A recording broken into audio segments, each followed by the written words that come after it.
It looks a little dark, right? It looks... Hold on. I will not say good morning yet. Not until I figure out why it's like dark. Maybe it's this. Yeah. Okay, so yeah, I think that's fine. I think that's better. Cool. What is up, everyone? This is the mic check. And this is Coffee with Saul. Do. Oh, that's totally out of order. We're going to chat. We're going to talk. We're going to just chill. Today's a chill day. I have topics for the weekly. We already talked about that stuff yesterday. It was, the thing with timing and so-called time gating and the way that we're looking at the schedule for upcoming releases of WoW stuff and how we can like slurp up all the cope, suck in all that fat copium and kind of rationalize to ourselves, it's okay and here's why. That's going to be kind of it. I'm just going to invite people for a ride on my copium train. And then we'll just see what people think. So I hope everyone's doing well. I hope everyone's having a good time. We're well into the raid week, and I hope your loots have been merry so far. What I'm going to be going for today is going through whatever the heck instances I am not currently saved to on the main and see if I get lucky. So that's going to include some brief trips to Serpent Shrine, to Nax, to... I need to do Ulduar? Oh my god. Oh no. I gotta go back. Wait, how do I get that? Ashilia's Adorned Waistguard. That sounds somewhat familiar. Ashilia's Adorned Waistguard. Why does that sound familiar? It sounds like a BOE, but I don't think it's a BOE. Ah, crap, it is. Oh no. Really?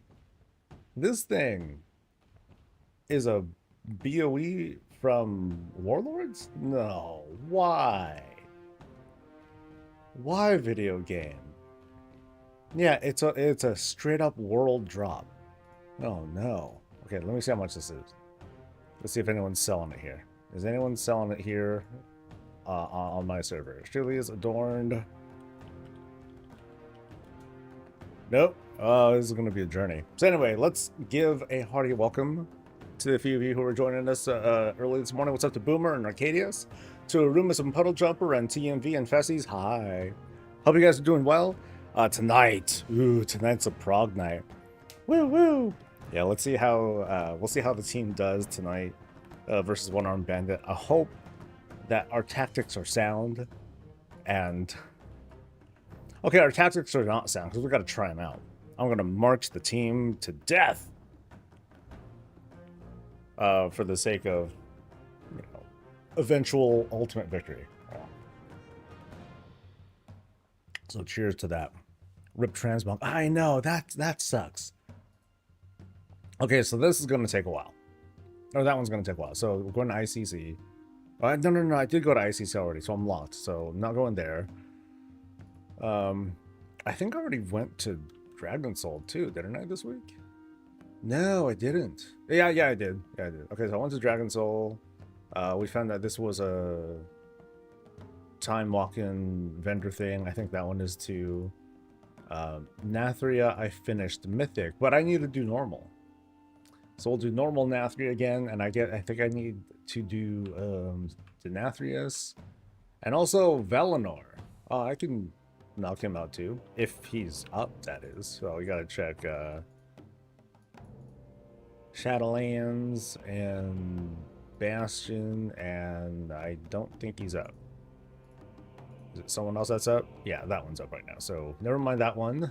But I will go back to Nathria again real quick. This I'm gonna wait for Comp Stomp.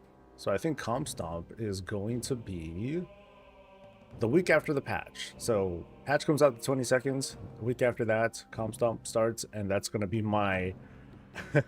gonna spend like all week, pretty much, all week doing nothing but comp stomp and trying to get as many marks of honor as I can, so I can buy stuff. How many marks of honor do you get per win? BG win. I'm not certain of that. I'm missing like 1 or 2 pieces from Sepulchre stuff, so we'll do some repeats of. Okay, so we got a bit of a journey. Bit of a journey today. Does that multi share for anything else? No. Oddly enough, it doesn't share an appearance with anything. So where's the thing? So like here it is. Drop by contained in. So I think it's because of the whole Old War change. Like this doesn't drop in Old War anymore. Now it's just a shared thing for this, which sucks. See also, no, I don't think. Yeah, I don't think these are the same. Yeah, contained in salvage, but then 0%. So I don't think that's. Yeah, I don't think that is legit. I think Wowhead's being a little deceptive there. That's a couple marks, I think, out of end of run. 1 or 2. Oh, shit. I need like 80 for like some arsenals and stuff. Yeah, the arsenal that I want to go for will cost like 80. So that's a lot of comp stomp, dude. Okay, so let's get started. I'm going to, where did I say I was going to go to first? Serpent Shrine? Serpent Shrine. We'll go there first. Sure. So busy day yesterday, kind of. It was a lot of cleaning. I think I have mostly secured my bathroom. So now I have full possession of the bathroom. I have all my stuff planted in there and threw all the stuff out. It was gross. I mean, it's a bathroom. Of course it's gross. That got taken care of. I'm still doing transfers from the old computer though. That's going a lot slower than I thought it would, but I'm almost done. I have my the new equipment for the camera, for the replacement camera. That's going to be coming in later today. So looking at my at how I look on cam right now, I'm like, oh, okay, you know, even the DSLR, like it's an upgrade. Like I definitely look better, but it's not like, you know, a super 9-day difference. But I think I'm hoping that this time around, when I get to configuring and stuff, that I can make it even better, so I can justify my purchase. So I also have a lot of Amazon stuff to return. I feel kind of bad, but oh well. They're a multi-billion-dollar company. They can take it. They can handle it. Okay, so I said Serpent Shrine, and what am I going for exactly? I'm going for Crystal Forge armor. Oh, I can. Oh wait, like, so I can make that one, but then I need the legs stuff. So any of those things will be fine. So Crystal Forge, whatever. Does it only drop from Serpent Shrine? Is there another source for those? I'm not certain.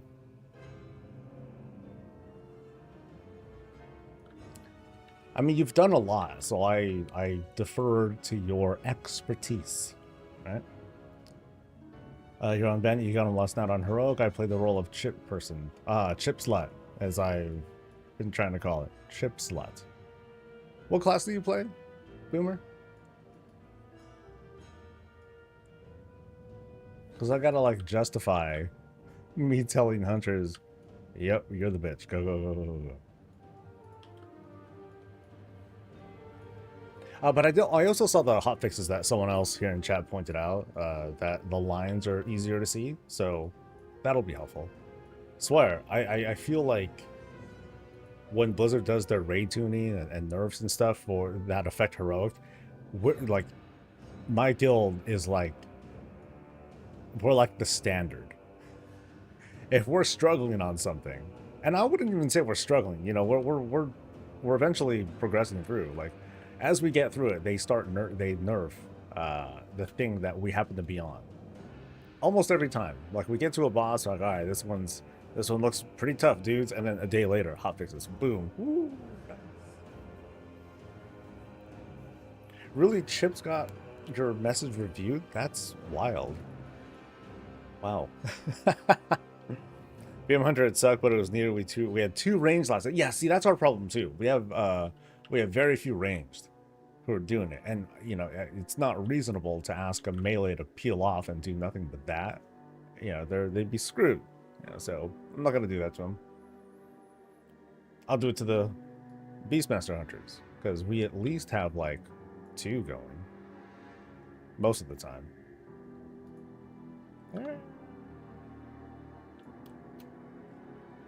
Well, I tried. Someday, Burning Crusade Time Walking, they're going to either add a teleport or there's just going to be a lot of corpses here.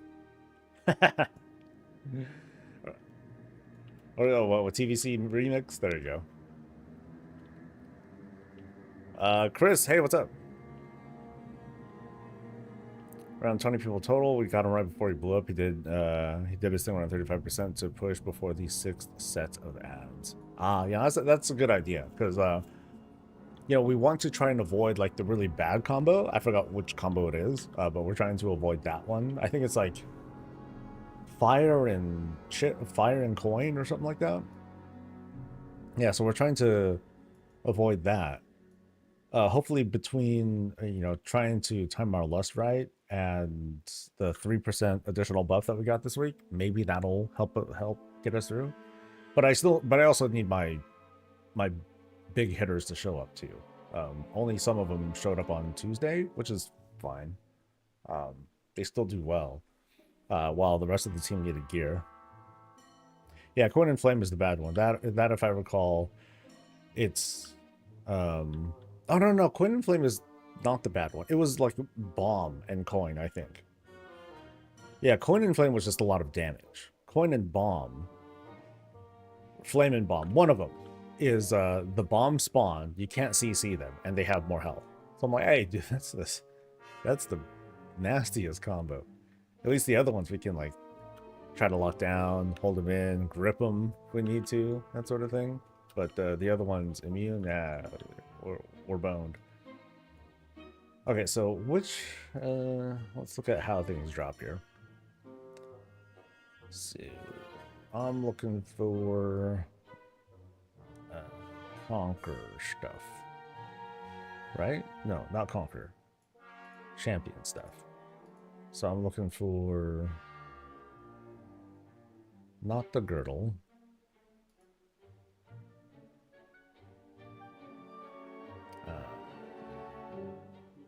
Legs, basically. So who drops legs?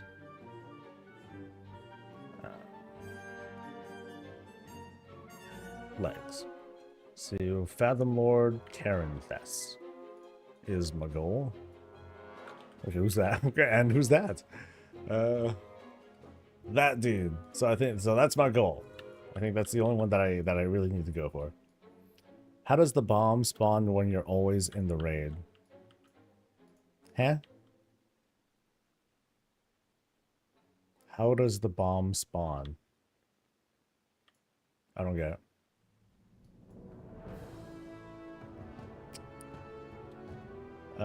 Extra 3% damage and healing are doing wonders. We got to one on, and my Gale got him to 44%, so we should be get him on Friday. Nice, good luck, dude. Yeah, he was tough. I mean, we always go in. We went in. You know, we knew the basics of the fight, but then with the coin stuff and how much more demanding the damage is, and through you know, and healing too. The throughput is like really crazy. I was like, dude, do we need like another healer for this one? I'm like, no, we can't. We need to push. Otherwise, we're just gonna keep falling behind and all that. And if we can manage to skip a phase, that would work wonders. So if the healing's tough, maybe I'll tell some people to switch to healing rings. That might help a little bit, but I don't think it's gonna be enough of a difference these days. I think beyond tanks and healers, or beyond healers, and maybe tanks, I don't think the ring is really gonna contribute much, unfortunately. Even though it's like the best thing in the world, God. Because I'm the bomb. Oh, you're sweet. Finally went and solo Sepulchre, the first one's last night, and got all my main, all of it. God damn. You got lucky. Unless you were almost done, but even then, damn. Well done. Good job, Luck. Good job. How's my vault on Tuesday? I got myself tier gloves. So I got hero gloves, and so I have all hero pieces on for my tier pieces, so I'm pretty good. So catalyst wise, I'm just unlocking more of the transmog stuff. That's it. And otherwise, like I'm almost gonna hit my milestone of having everything being at least 658. Like this is good. This is cursed. This is just gonna be awful forever. I'm always gonna have that neck. And then my trinkets. I haven't been very happy about the drops with trinkets either. Like I've been doing Raid Finder, I've been, you know, on normal. I've been wanting to get the Gallywix trinket, either the tanking or the throughput one. Both of them seem okay, but just no luck, sadly.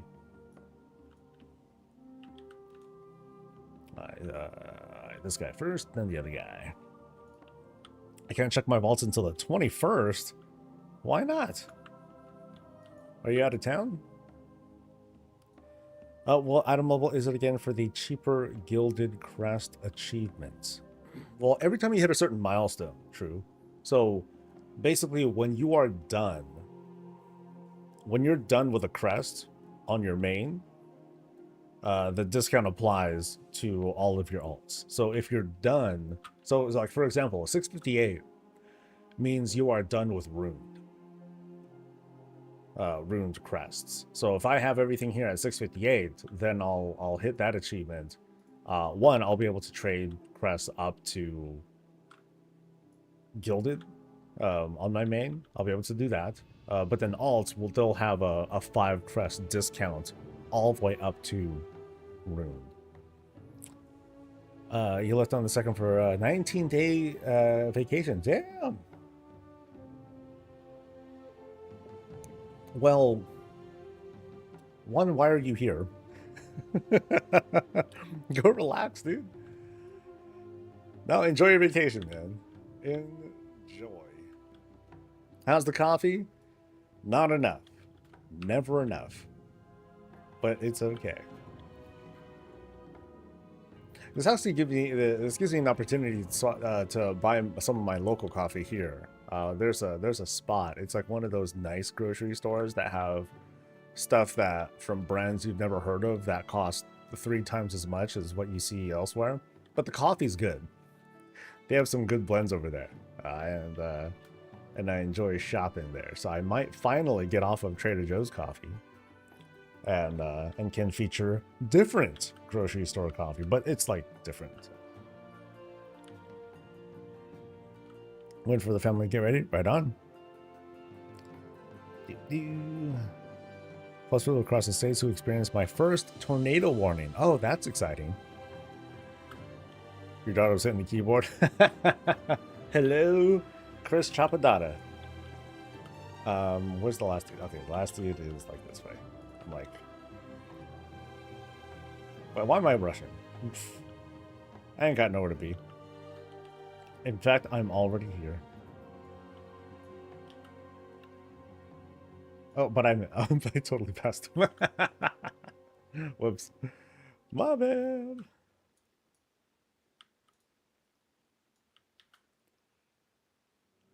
So yesterday, I decided to indulge and embrace my childhood. I just straight up bought a Little Caesars pizza and devoured like almost the whole thing. Oh shit. Tier. How do I use this again? I'm using Beganitor at the moment. And not sorted. I feel like the time is gonna come where I'm gonna have to get used to this, because used to using stupid ass fucking icons again, because I still haven't found a solution for sorted, which makes me ultra sad. Alright, so I got this, and what else am I going for? I'm going for... Okay, I can craft those, so I'm fine with that. And otherwise, those are world drops. World drops! Man, they gotta not do that. Yeah, don't do that. Okay, so we're done here. Yes! So now we're going to Nax. Let's go. And Ulduar. No, not Ulduar. Because I was already looking at this, and the only thing that I need is, yeah, stupid BOE shit. Okay, so I'm going to somewhere in Northrend. Somewhere in Northrend. Storm Peaks is where I usually go, I think. And then I'll make my way down to Naxy Waxy. Your bestie loves coffee almost as much as you. Your bestie loves coffee almost as much as you. So she loves me more. I'm just kidding. No, for me, it's not so much a love for coffee. It's more like a, what do you call it? A dependence, right? A physical, a mental and spiritual dependence on coffee. I like to tell folks, oh, it's not an addiction or anything. I can quit anytime. I can just stop. Easily. The problem, though, is when I stop, I experience intense pain in my head. And so I tell folks, I'm not addicted to coffee. I'm just very averse to pain. So that's it. Very easy. Right? Very easy. Still on the lookout for a coffee sponsor. Like, I reached out to a spot. They sent me samples, and I had questions about it, and then they ghosted me. They just don't want to answer me. I'm like, oh, okay. Well, I tried asking. I just had questions. I'm not trying to diss. I was just like, oh, can you tell me how much dairy is in here? Because it's a place that does iced coffee drinks and other mixers and stuff. But they also do regular coffee too. But I don't want to market, or I don't want to hawk just one thing. I want to be able to talk about other stuff. But my lactose intolerance makes that difficult. So I had questions. But bummer. Bummer. Did I check out Javi? I did not. Let me pull that up. Javi. This is totally not Nax, dude. I'm way off. Nax is this way. Javi coffee.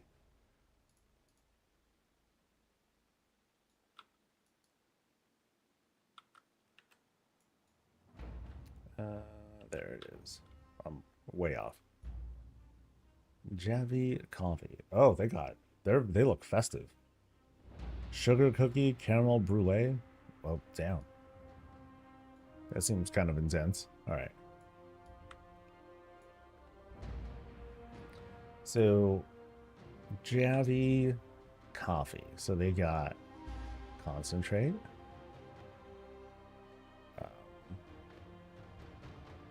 Smooth and whatever. Okay, so let's go for original. Let's see what this is. Okay, so what's in it? I need to know what's in it. So there's no sugar. Okay, that's a good sign. Lots of ladies. That's cool. Something sourced. Okay, look. No, what are you doing? Oh, you're putting that white stuff in. That's terrible. Terrible. Oh, so it's liquid concentrate. Okay, so it's not just like a brew thing. Can I get that? Protein coffee. So these are baggies with no sugar and no ingredients. All right. That's not good. One time. Holy fuck, that's expensive. Okay, so if I want 4 bags, it's $143. Yo, how big is the yield on this thing? Yeah, how big? These bags don't look big. 1 pound. 1 pound of protein coffee. Well, let's be clear here. 1 pound of protein coffee is divided by 5. That's a lot. That's 20 some bucks. Unless I subscribe, because these are our margins. Dude, that's a huge difference. That's a huge margin difference. Good God. So how much money are they still making off of that? Off of the subscription. Holy fuck. Okay, so not I won't go for that. I'd go for like the plain stuff here. So 4 bottles of $21.95 each. So 1 bottle is 25 bucks. Holy hell. That's a lot. 35 servings. Okay, 35 servings. I don't believe that. I see 35 servings. No, I see 6 ounces of that stuff, right? That's like one. That is not a lot of fluid. I know the person in me would be like, I'm going to pour like half the thing in here. And that's not gonna do. I'm thirsty.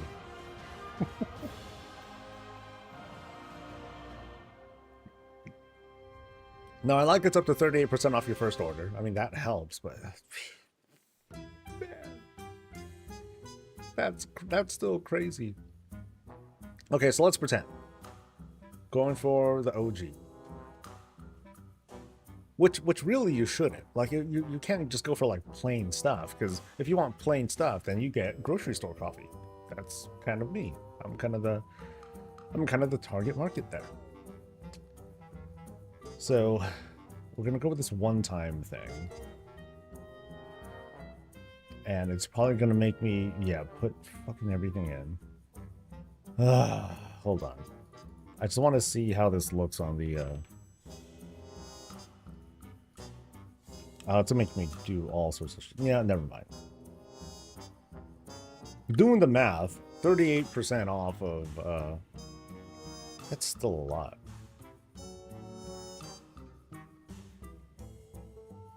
Yeah, I don't like how this is framed, because it makes it look like 1 bottle, $24.95 each, 4 bottles, $21.95 each, one-time purchase. But it's not a one-time purchase. It's this times 4. So I'm still gonna pay like 80 bucks. So it's gonna be like 50-something bucks. A little over 10 bucks per bottle. And this is gonna last me a month. That's a lot. 17 servings for normal coffee people? No! That's what happens when you're abnormal. No. I am an extraordinary coffee drinker. There we go. You know what I should do? I need a... If I was like a big creator, like if I was big, I would do my own shit. It'd be called plain ass coffee. You know, it's just hella good. There you go. It'd just be called hella good coffee. And I would not make money off of it. I would do it entirely to just help out people in need of coffee. Yeah. It's like how I do other like all my all the products that I sell, the very few products that I sell, like the mugs and okay, it's just a mug. I don't make money off of it. I make 0 money off of it, I think. I pay like the minimum that the website lets me charge, because I'd rather just have people just have nice things. I don't care about the money for it. But anyway, yeah, that'd be fun. It's not as cool of a dream as having a puppy ranch. That's like the real dream. That's what I'd love to do. Anyway, I'm just doing Saf. Oh, no, I'm doing KT. Just doing KT. Because I just want... Wait, I need the 10-man helmet, not the 25. Woo! Good thing I got my head together. Thanks to the coffee. Not a coffee guy? Ah, nobody's perfect. It's alright. You probably go to Door County Coffee though. Yeah, so like the suggestion, you're like, thank you. Thank you for suggesting a coffee person to partner with. I'm just picky. Like I would like this this place that I was contacting, it was kind of unfortunate that they only have like one flavor of iced coffee. Or I'm sorry, they don't do a lot of plain stuff. Cause that's what we need. Let's see, we're doing Legacy 10. There we go. Has a new PC going? Is it feeling snappy? Oh no, it's fantastic. It's great. So here are my frames, like down here. You can just kind of watch. So I'm never dipping down. I'm never dipping under 60. And my monitors are all 60 hertz monitors. So I'm solid. I don't need anything higher than that. The thought crosses my mind every now and then, but then I bring myself back down to earth. I'm like, bitch, you don't need that. You're playing World of Warcraft. You're playing like some idle indie shit. You don't need anything crazy like that. I'm not going to tell the difference. I'm not going to care. Enough. You know, I already spent enough money on this damn rig. I don't need another monitor. You know, I don't need a 1 something, 2 something hertz monitor to back it up. So it's been great. Fantastic. The only thing I need to... I'm just still trying to set everything back up. I broke my camera. So I have a replacement. I just need a new adapter to plug it into. So you're gonna miss Ray, man. Oh no.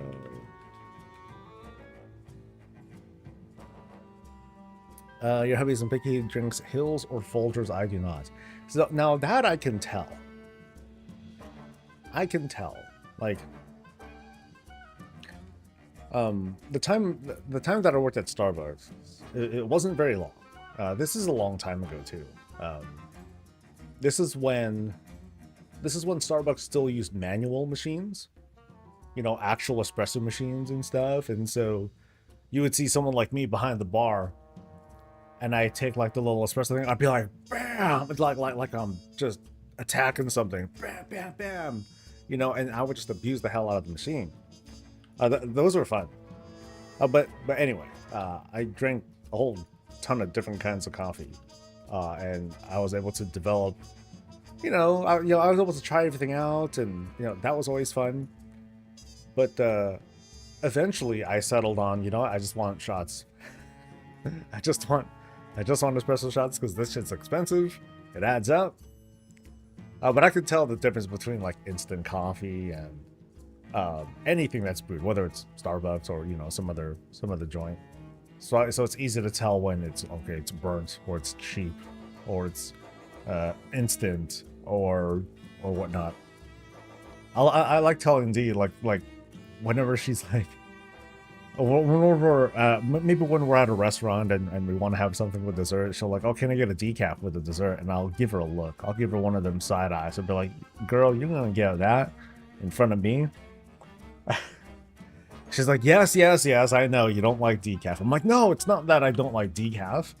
It's that it's a waste of money. Decaf coffee is literally dirty water. It is dirty water that gives you nothing except hydration. But otherwise, it's a waste. Why do it? Why bother? I say. If you're going to have coffee, get serious, right? Rip camera. Yeah, I know. Where is it? It's somewhere around here. Okay, I don't know where it is, but I know where the new one is. It's like secure. I have it like all wrapped up and stored somewhere else. I'm like, no one's going to touch this shit. But I hope to have it all set up today, and then I can test things out. And then I can record very early Friday morning, finish the video, and then go see my wife for dinner. That's the plan. Kirkland coffee for me. I like strong, rich coffee. You know, I haven't tried Kirkland coffee, honestly. I actually hold grocery store coffee in great regard. I am not averse to it. You know, like anything, you gotta give it a chance. Give coffee a chance. Most importantly, give plain black as night, Vanta black coffee, give that a chance. Because that's the best.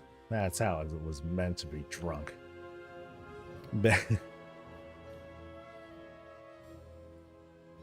Now I'm totally now I'm like totally talking myself into like shopping for a espresso machine. Fuck. Oh, you know what that means? That means I'm gonna have a new cup. That'll be like a little teeny tiny cup. Nah, I probably won't. I'm probably gonna have like 4 to 6 shots, just dumped into this cup. I'm like, no, bros, I'm sipping this one. This one's nothing to play around with. Cause I'll do those long ristretto shots. Ooh, man. Isn't American coffee, at least Starbucks, etc., really just dirty water, at least compared to European coffee? No, I find that to be very snobby, to be honest. Because American coffee is just all the coffee is all sourced from, you know, the same regions. It's just how is it roasted? How do they roast it afterwards? And then how is it brewed? That's the secret. So that's why, like I was saying earlier, I don't diss on grocery store coffee, not one bit. Give it a shot. Might be surprised. But it's the preparation. That's where we can get all picky and stuff, and that's where you'll find a lot of the way Starbucks and a lot of America does their coffee. They're very. They don't brew it for that long. Even the espressos, even their espresso shots, they're you have to go to a spot. You just need to find a place that does it better than other places. So like if I wanted like Turkish coffee, they can take whatever the hell beans they feel like, powder that shit up, and make a Turkish brew out of that, and it'll probably fool most people.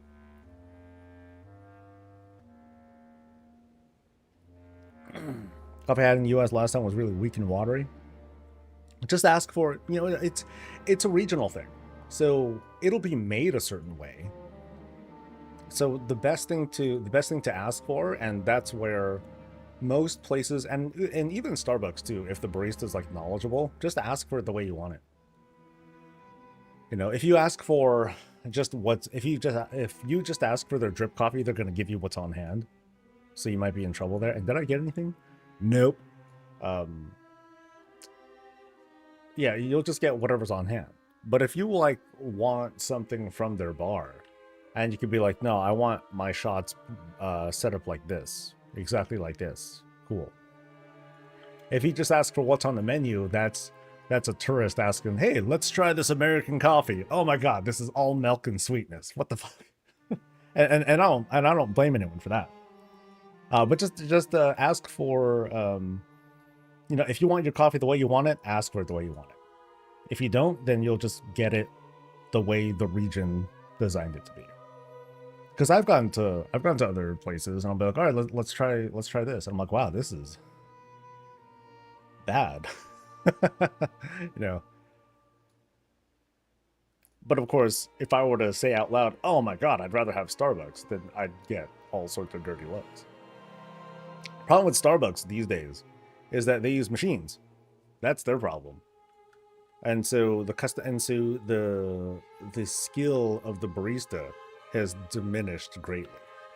I think the machine lets you do long shots and you know, customized shots and stuff, but it's still according to the machine. You know, it's different when, you know, someone asks me, give me a really tight shot. I'm like, all right, cool, and then I'll just cram. I'll cram espresso super tight into the thing. I'll put it on this high pressure thing, but it's also like a slow drip, and so it'll just grab all the coffee from that that puck-sized thing that I made. And that thing will come out like syrup. Sorry. That short stint over there taught me a lot about coffee. Or at least it taught me all about what I like more than anything. Alright, so Nax is a bust. Dragon Soul already went there.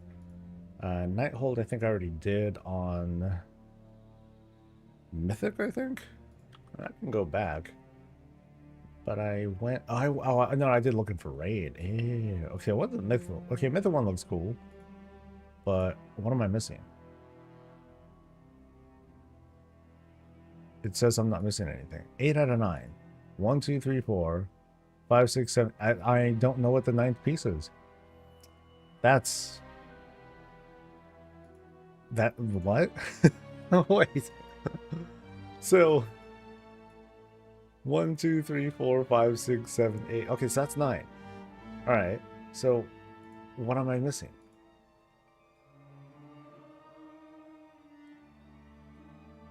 I have it all. So, okay. Yeah. So what is that? Oh, is there like a... Oh, is it another version of that? No. New Mexico Pinon Coffee, grind the beans yourself, and it's like heaven. Yeah, like your best coffee is the one is whatever you figure it out. Like even if it's another place that makes like the best coffee that you've ever had, find out how they make it, and then ask someone to replicate that. And if they can replicate it, then cool, you got the best coffee at home. Okay, maybe I won't do Nighthold then. This is gonna be a little confusing. So instead, I can go there for normal. Oh, no, I actually already did do that.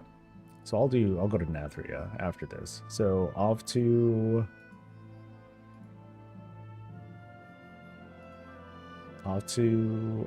ICC. No, that was done too. Shit. Where did I say I was going then? I think I am gonna go to Taurus then. Yeah, Taurus normal. Nope, I did that too. Dude, how efficient was I yesterday? Okay, so Nathria? Nathria normal. Okay. Nathria normal. We got this. The red set looks dope too. That's like all the Horde, Horde colors. Alright, Revendreth, let's go. Then I check out Hawaiian Coffee Company. I like their stuff. It's a very mild blend that they have. So I like it. But I prefer darker blends. Even if it's not like as heavily caffeinated as a mild blend, like I like the taste of. Yeah, I drink my coffee black, so the way the beans are themselves, to me that matters a lot. For anyone who who likes to dump sugar and cream and all that stuff, I know I talk shit about that sometimes, but hey, it's your drink. Who am I to diss on that? All right, so let me double check one more time. I'm going to normal, right? Normal. Cool. Hoochie Mama Gimme Yum Yums. Okay. I love a good espresso drink, but at home I drink chock full of nuts. Chock full of nuts. Best diner style coffee ever. Diner style coffee. How would you define diner style coffee? I guess I've never had diner style coffee. Yeah. No, yeah.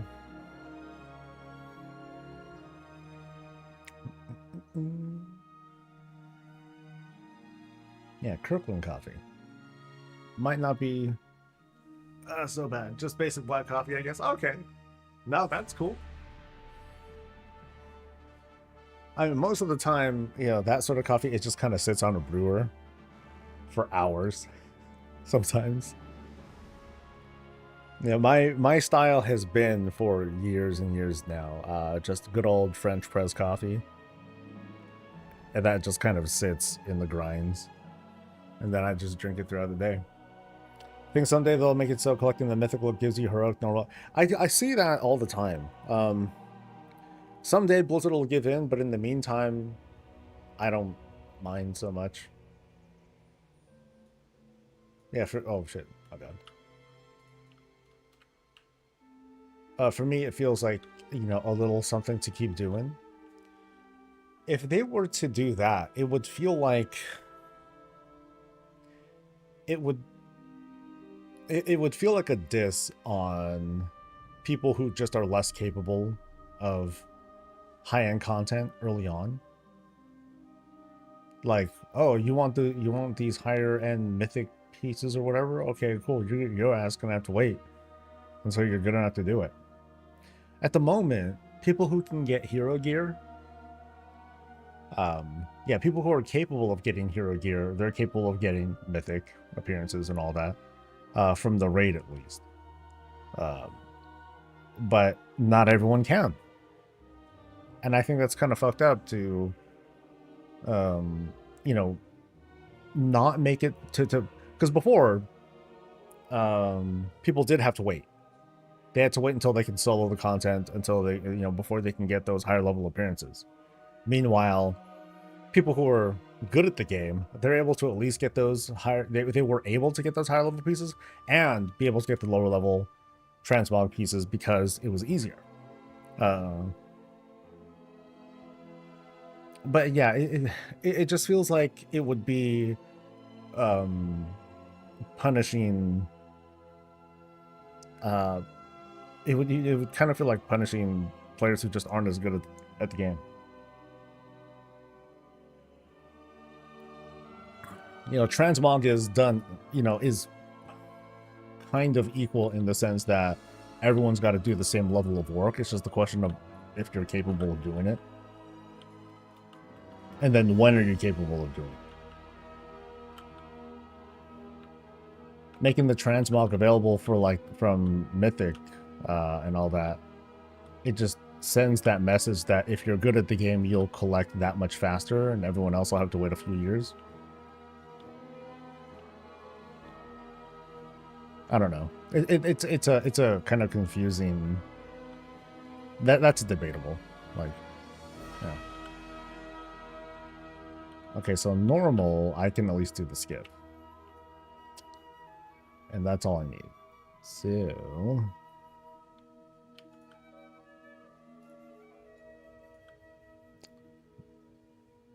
Brother introduced me into blonde coffee. Has the highest concentration of caffeine, but also almost no flavor, so you need to mix it with another coffee.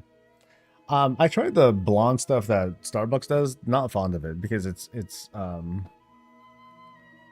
you know, when it has that mild, you know, mild coffee tends to have the higher concentration of coffee in it.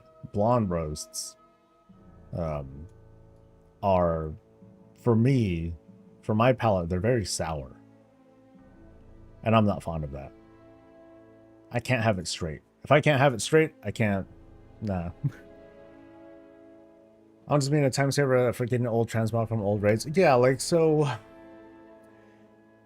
Actually, you know, a suggestion, a modified suggestion, if they were to implement that when it becomes legacy mode, I don't think that'd be so bad.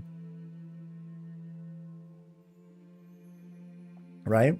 That makes more sense to me. So once a raid enters legacy mode, that's when that sort of thing will happen. You know, when you unlock the mythic appearance, you get like, but that sounds really messy on the back end.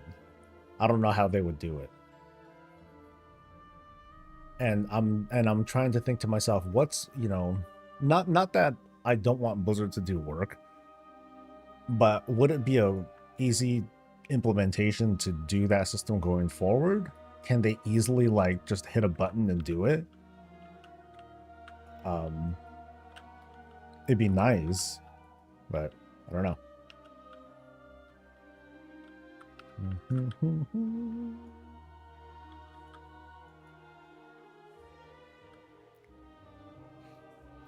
The for older content would be nice. For example, if I were in Mythic Sepulchre, I should get the normal 2. That would be neat without running it twice. That, yeah, I think that makes sense. Maybe a way to phrase it that is that the LFR equivalent helps in more ways than just less farming 2, as apparently needing for Mog is a thing with current content. The way to phrase that is the LFR equivalent. I'm not quite sure what you mean, Mort. Helps in more ways than just less farming 2 is apparently needing for Mog is a thing with current content. Because we need it.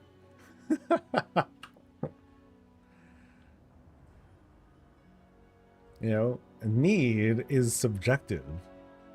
If anything, they should change the need button to DPS increase or throughput increase. And then go from there. I'm half joking. So. It was a tag on saying just make normal plus give it a raid finder set. Ah, so just get double the appearances.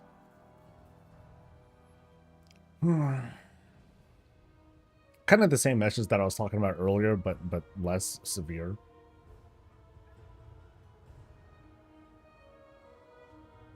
I think the legacy mode thing is a safe start. It's a safe jumping off point. So far. So far. Oh yeah, I gotta... All you guys, come on, buddies.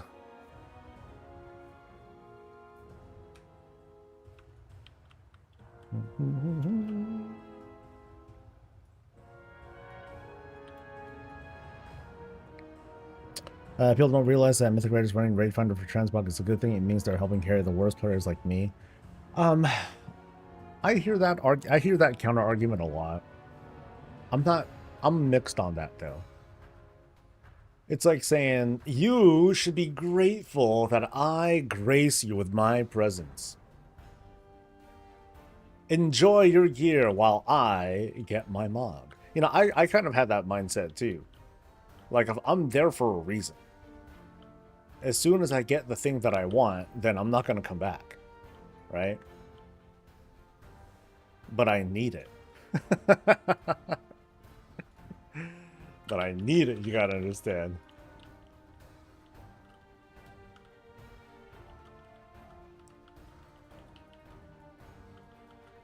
Is it 100% immunity? 95%. Can I just kill it anyway? I'm sure it's going to be too big of a pain in the butt. And I think I can just do it in like one shot. Let's see. So here's one. Nope, I need like 3. Ow.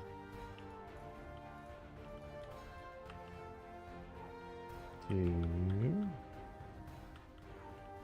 And too far. Yay!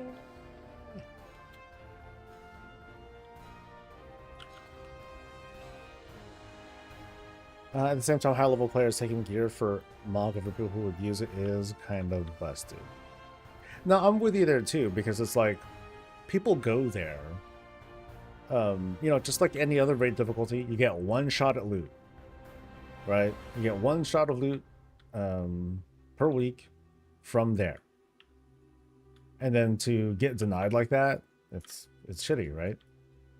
But I think it was you that was also saying, or you or someone else that was also talking about how there's all these parallel ways to gear. There are all sorts of sources of gear to get now. That it's like, it sucks, but is it that bad these days? Because people who are looking for gear, they're gonna, you know, there are sources they can get that from. And the catalyst is there to help supplement that. It's like, oh, well, shit, I didn't get this raid finder piece, but I did get something from Delves or the weekly chest thing or whatever. And I'm able to use the catalyst for that. So I'm not totally screwed. I'm just kind of like shit out for that particular piece. Now, when it comes to if someone's needing on trinkets to vendor on, that's fucked up, right?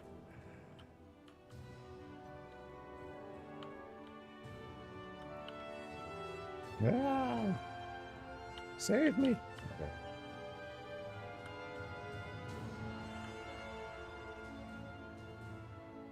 Oh yeah, I forgot to check if I can trade those things in for the mythic appearance. That's right.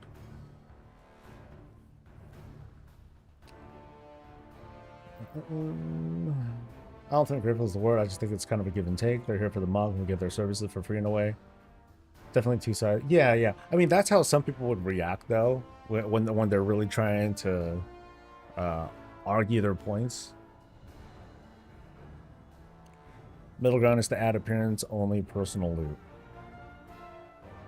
It's just having like an entirely separate layer. So what would happen then? Let's pretend.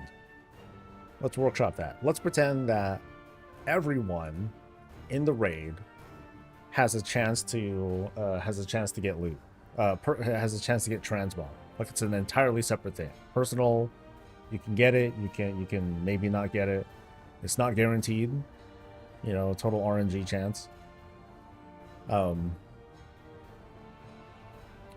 What would stop me from needing on the piece anyway? If it's still, you know, if I didn't get the transmog, but I see the piece, can I still need on it? Group loot should have never came back, Emma. That would be a thing too. I was actually very surprised that they've stuck to that.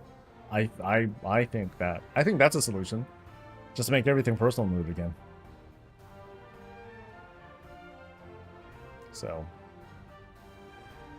at least in Raid Finder, you know, make Raid Finder loot personal, and that will probably shut up all the conversations.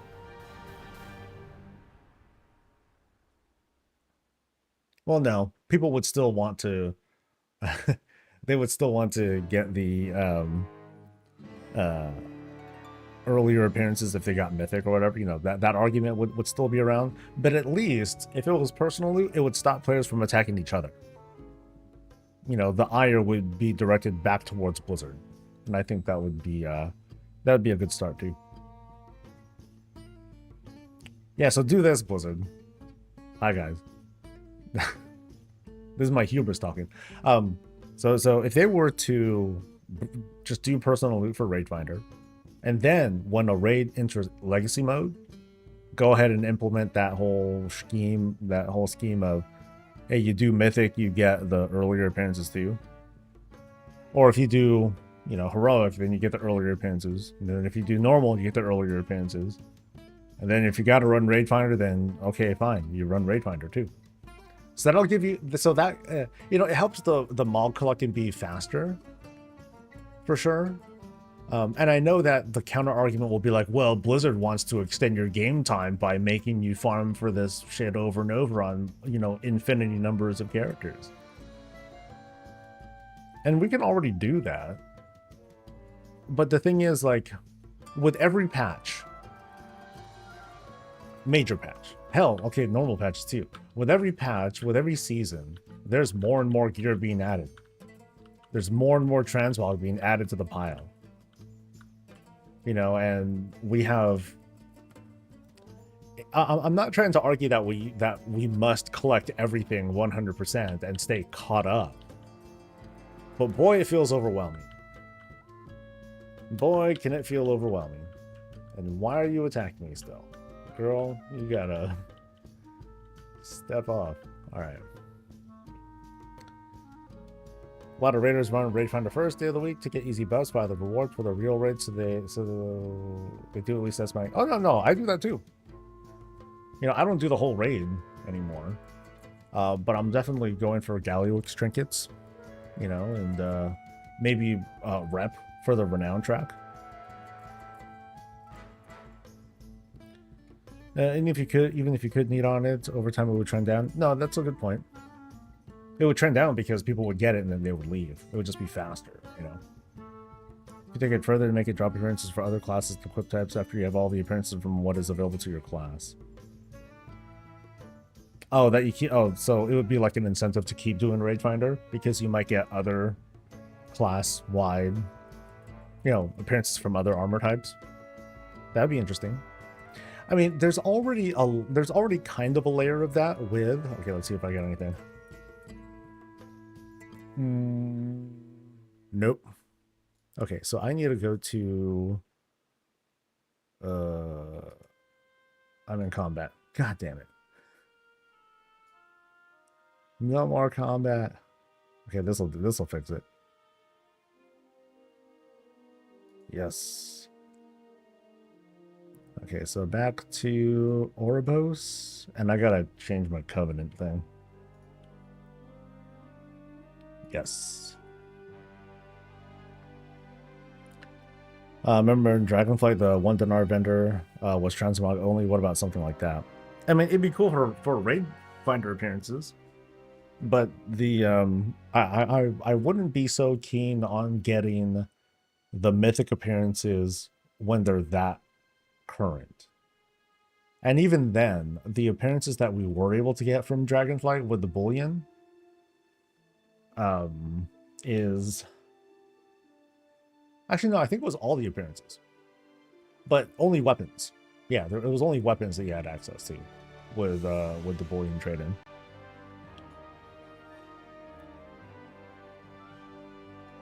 Evergreen Mog Finder would be a nightmare to implement, but still. I'm trying to think of an incremental solution. Because I'd love for them to work on other things too. Like, one thing I really want them to work on, like what I was talking about a while back, is to revamp the way transmog templates are and create like a sort of glamour plate system where that just makes transmog overall more accessible and a little bit cheaper, but not cheaper, because like let's pretend like if there was a thing where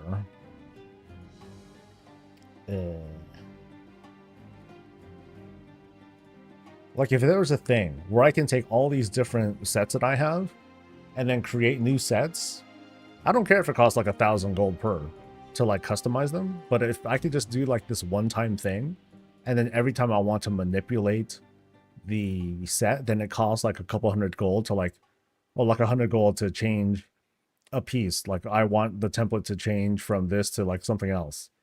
But then afterwards, I could just freely switch to these without spending any gold. I think that would be a big quality of life thing that would still prove to be a good gold sink, I think. But that would be a lot to do too. But if I were to choose between this whole transmog unlock thing, like if there was if there was a choice, if I was the czar of WoW, okay, do this or do that, I'd go for the glamour plate thing first. Do both eventually, but do that first. And I will die on that hill. Actually, no, I won't die on that hill. I'm gonna slap everyone down, then I'm gonna win.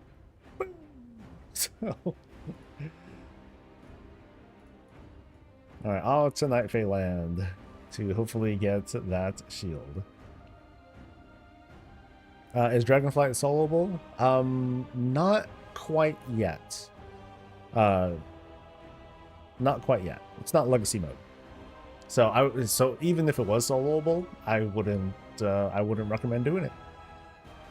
I would say it is not a good use of time. There's plenty of other transmog to get, maybe, kind of, sort of. So I'd hold off on that. There, yeah.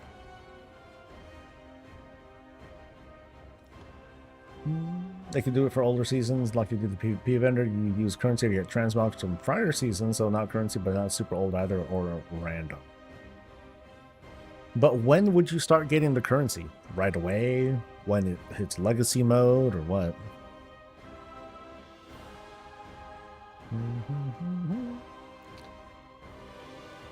I wish they'd stream on the armor tokens. They drop all these stupid tokens. It takes me forever to get them to the right characters. Oh, the old token system? Yeah, they're old, but they're still there.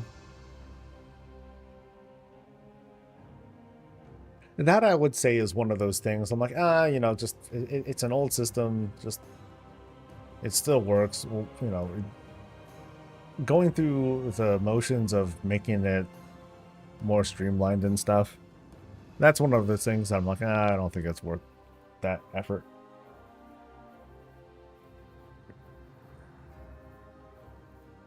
I was able to solo vault normal up to egg tender. Yeah, you can get far with some of those raids, but there are some things that are just like, oh, you need multiple people for. Otherwise, you're kind of boned. I think I got to the egg person too, and then I just got blasted because all the things started spawning, and they keep stacking that damage multiplier, and no, it's just way too much. I kind of remember that one. So if they were to take that out, take out the multiplier, then that would be it. But also keep in mind, like, I think I remember a dev, maybe it was Ian, I forgot. And they were like kind of talking up the math. They're like, you know, by the time you're one expansion ahead, I think he said it like this. By the time you're one expansion ahead or one expansion, you take on content that's one expansion behind, you're basically the equivalent of the entire raid, throughput wise. You know, so you have the strength of the entire raid. 2 expansions back, you're that much more powerful. Something like that. The only challenge is those encounters. Oh shit! Is the encounters where you need to have multiple people because of some sort of mechanic. So.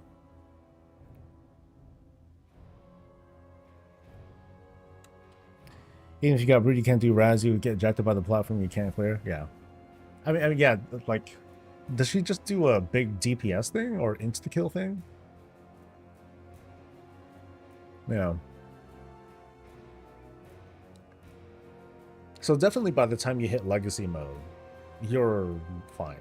And they definitely, they did a great job when they put this through with Shadowlands. There was like some bugginess to it, but you know, after a couple hot fixes, they got it to work. And the challenges that people ran into with the Shadowlands solo fight, with solo and Shadowlands raids, all of it got resolved, like, you know, in a snap. It was very cool.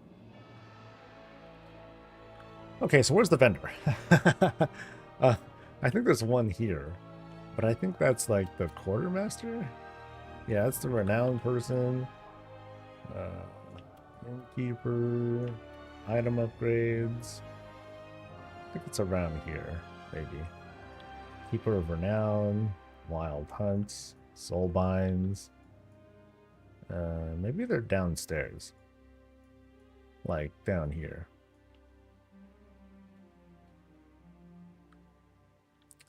Maybe I'm wrong. No, I think I'm getting close. Yeah. So Nathria. Oh yeah. I'm getting it, baby. Shield. Woohoo! Alright, so that's another shield down. Oh, there's all sorts of shields that I don't have. Oh shit. I don't have that one. I don't have that. I don't have any of the shields? Really? Oh, no, I have a, wait, it's another... Wait, hold up. So, okay, there's that. They look the same. What the... What? No. Wait, really? Okay, it says I technically didn't collect the appearance, but it's not showing up here, which means these just... Okay, maybe technically I don't have the exact same item as transmog, but I do have it. So we're good. Or else. So I think I'm good here. Nice. Yeah, that's a... Wait, how many marks of honor do I have? Let's see. I have 38 marks of honor. Can I buy this shield at least? No. I think I have to buy the whole fucking arsenal. Yeah. So I have to buy the whole arsenal to get that. And I think there's another one, maybe? Yeah, like some of these are shared with other things. Okay, but I'm getting there. I'm getting there. Alright, so I gotta figure out what's next now. What am I up to in Shadowlands? I was getting the shield. Very important. So I have one new shield. Yes. Okay, so let's just look here. I only have 2 pages of stuff to get. I can see just from here what I need. Prized Aspirant's Shield. Oh, can I just buy that one real quick? Yeah, this one's going to evade me. I don't know how I'm going to get this one.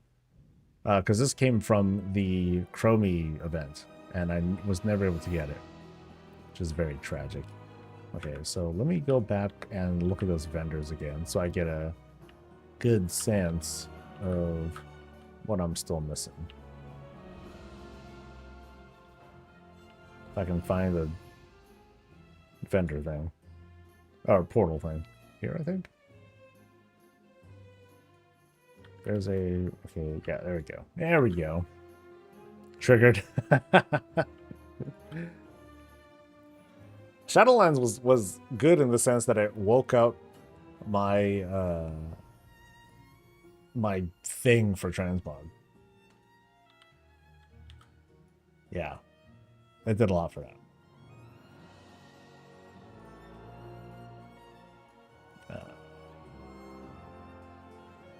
Warlords was a bit more rough, although I was making a lot of gold. You know, that part was cool. Okay, so I'm not here. This is one place I hate about Oribos. You just get fucking lost. So the PvP vendor person is, I think, here? Yes. Okay. So if I just want weapons,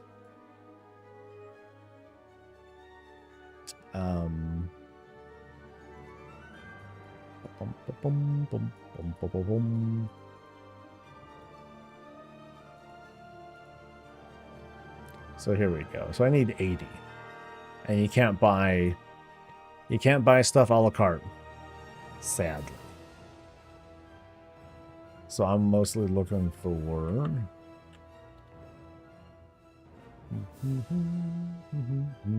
actually, I think all of these. Yeah.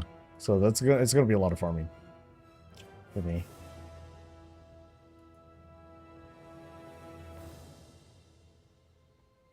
Yeah, so Shadowland stuff there. That's a bitch to drop. I guess I'll go grab this shield real quick. Yeah, I'll grab that shield. Some of these are kind of hard to get. I think that's kind of it. And then the rest of these are like quest stuff that I'll get someday. Let's go home. Were you guys doing 7s? We were trying to. I don't think we timed any of them, actually. Like, one of them, I think we fell behind by about, like, 20 seconds or something like that. I'm like, oh, it was just, like, deaths that killed us.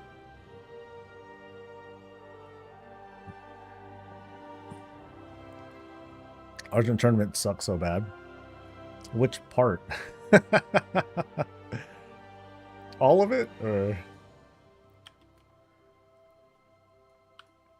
yeah, those were... yeah, dailies, man. That was definitely a thing. Oh, wait, I'm going this way. Well, good old dailies, man.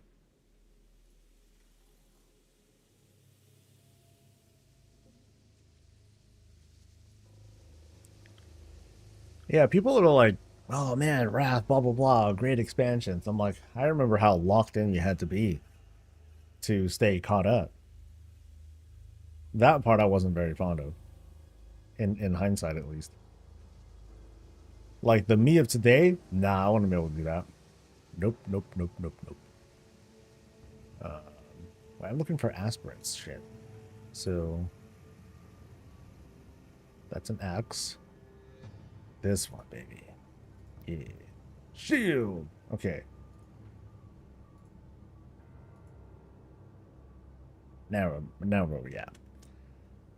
Is there anything else here that I can go for in a timely manner? There are shields from dungeons. Okay. There. Okay. When is the next dragon thing with Jigger? I'll leave it up here. See, where is it? Dragonflight. Forces gathering in 10 minutes. All right, cool. Thank you, he says. Sorry, wrong person. Alright, so I'm going to Whacking Shores. Whacking Shores. And then we'll just chill and wait.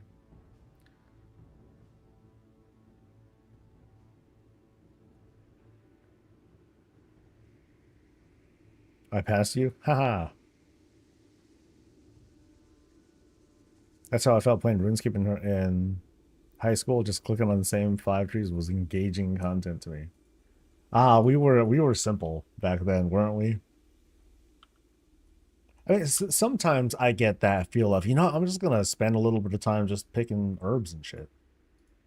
I'm gonna pop in a movie. I'm gonna watch anime dubbed while I while I farm for stuff or something like that.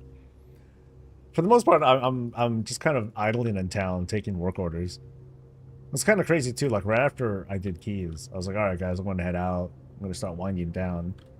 My screen just kind of, or my headset just kind of blew up. People wanting orders. I'm like, oh shit, made a couple grand, easy.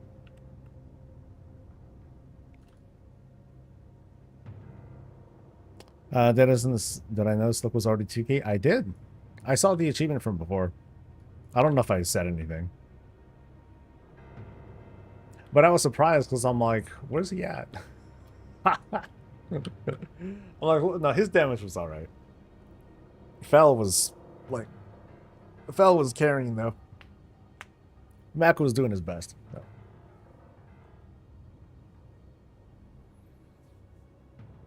No, you were speedrunning that shit even back then. It still sucks. Oh yeah, like these days I don't have that. These days I don't have the same mentality. But I remember, like, you would log in and you would. It'd be like doing keys, man. You would have your route, right?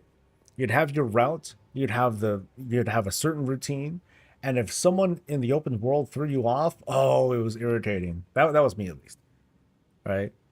So if I'm doing the Ogre Law dailies, I had a certain way of going about it, going to the Skedis dailies and then doing the other dailies, and same thing in Wrath.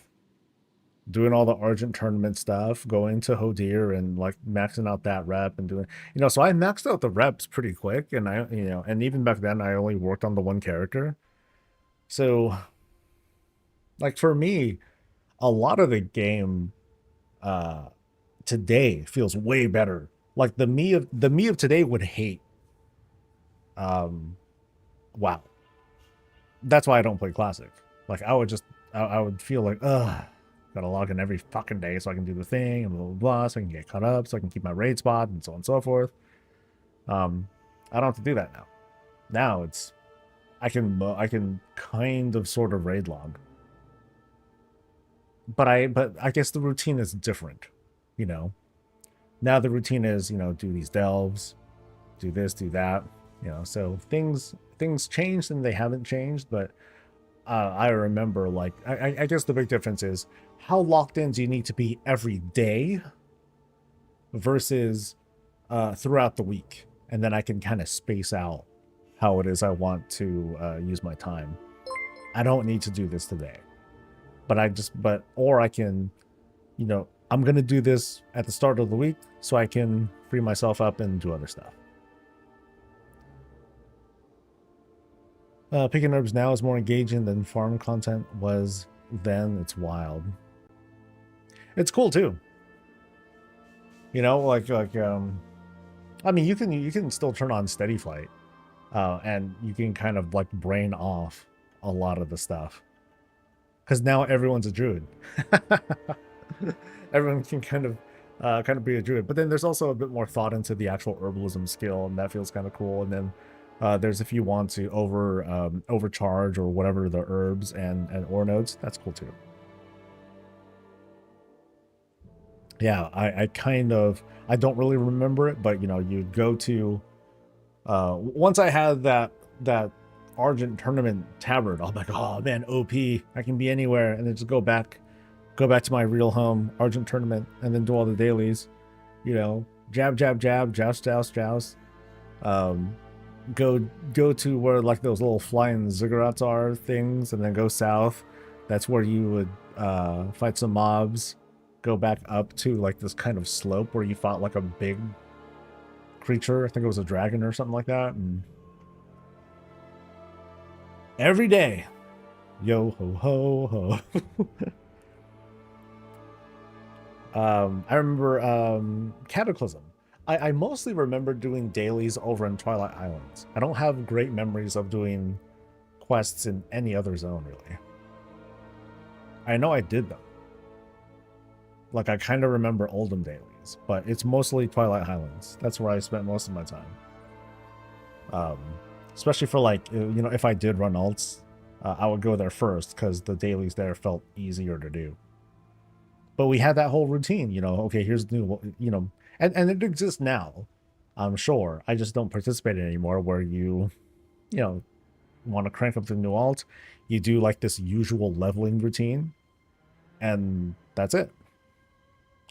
Nowadays, it's like, oh, we have this leveling event coming up in a few weeks, and then it's going to stop, and then a month later, we're going to have another, like a turbulent time waste thing that's going to start, and all that. And even then, leveling, you know, it only takes like a good solid day to do if you really work at it.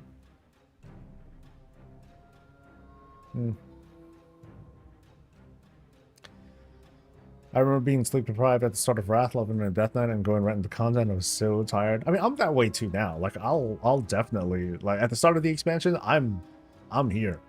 I'm here for like a, you know, 12, 14 hour stream, and I'm like grinding through and doing all that stuff. I remember here with Dragonflight at the start. Oh man, for those who were here with me during those streams, I lived here. This was, you know, this is, you know, Soul Citadel right here. This is my house. This is player housing to me, man. I lived there. And I grinded the hell out of that rep. Because I wanted to get, I wanted to be able to make daggers or something like that first on my server. And I did, and I got rich. So, yeah. Doing what you want versus doing what you have to. I mean, there's still that sense of obligation and being able and wanting to get those incremental gains that you don't want to miss out on, but you just have a lot more flexibility now. Some people will twist that flexibility. They'll twist all the options and turn them into, you know, part of this ever-growing checklist of things that they feel like they have to do. Mathematically, it doesn't need to work out that way. It's just mentally, people fall into that. And it's okay to do that. Like, there are people who just feel like they're completionists, and they feel like, okay, the more that's piled on the plate, that's just more to do, as opposed to having options and you just kind of pick and choose what you want. But people burn themselves out, unfortunately, and they try to, and when they make their critiques, which are still valid critiques, but they try to argue that, oh, we shouldn't have all these things to do. But it's kind of flawed because they're kind of subjecting them to that as well. So if they don't like it, of course, you know, they should say so. Because there is a line to draw where, okay, maybe Blizzard is adding too much. Maybe there are too many things to go through. I mean, hence that earlier comment yesterday about, hey, maybe there are too many ways to gear. It kind of makes it feel like the way that I gear is not as special because I can just do this other thing that's arguably easier. On the other hand, it's like, hey, cool, it just makes the raids a little bit easier to progress on. Because otherwise, I'd be telling people, are you doing your keys? Are you not doing Mythic Plus? Oh my god, you have to do all this work outside the raid, and it happens to be like other high-level content as opposed to more simple stuff like doing events or delves or whatnot that are, I would say, more relaxed.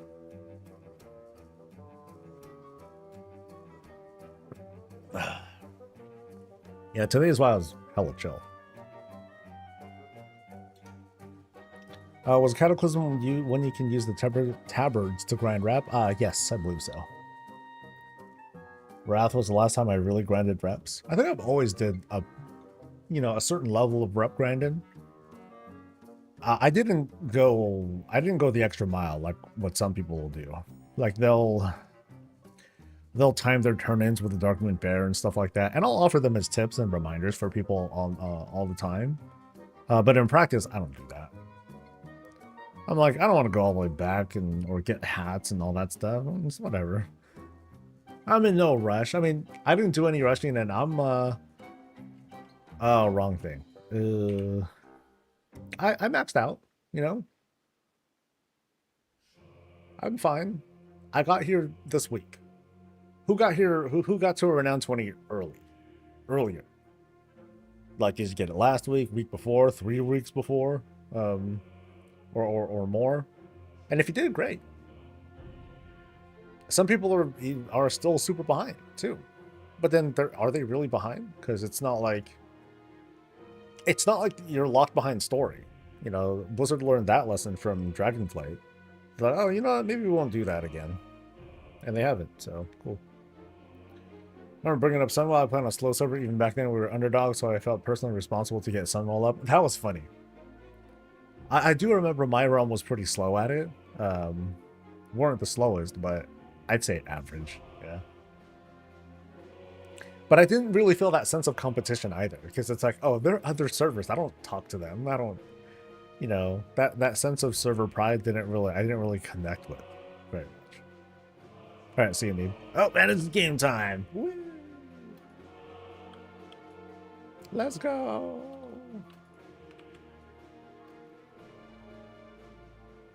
Come on, slow-mo Froggo. Yeah. Anytime now, buddy. Yep. I think it's just me too, huh? Just me. Alright. At the end of the day, majority of the complaints come from people who love the game. It's a weird dichotomy. Well, yeah, I'm not gonna dismiss no one's passions for it. But there's definitely like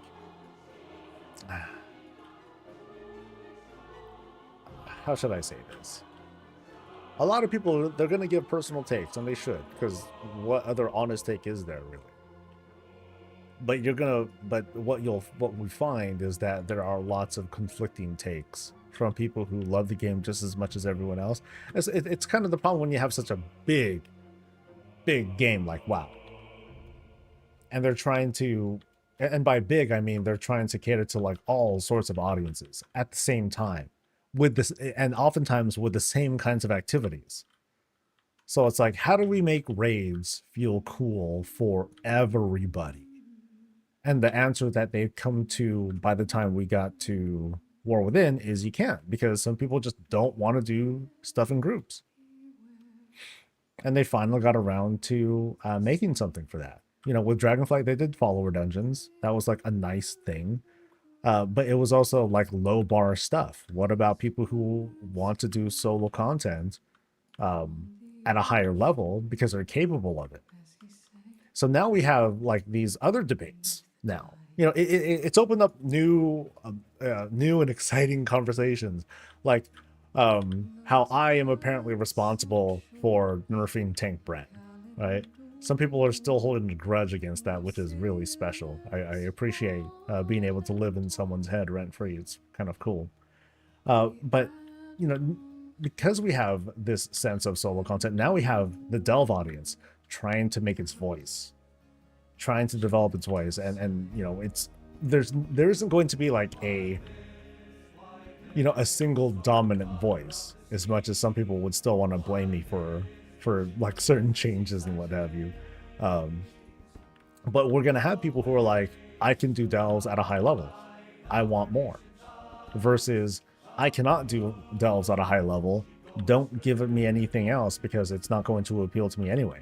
But the audience is just that big, even within the delve-only audience.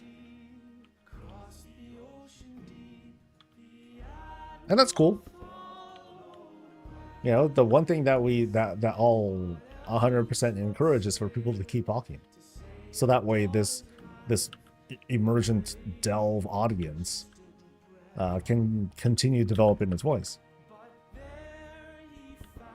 And that's going to take time. So yeah, important that we don't tell people to like shut up, or if you don't like it, don't play it, and that sort of thing. I mean, to a certain level, it's like if you don't play at a certain level, then you know don't worry about it so much. I only talk about keys so much, right? Like I'll talk about it from a reward standpoint, but never from like a balance standpoint.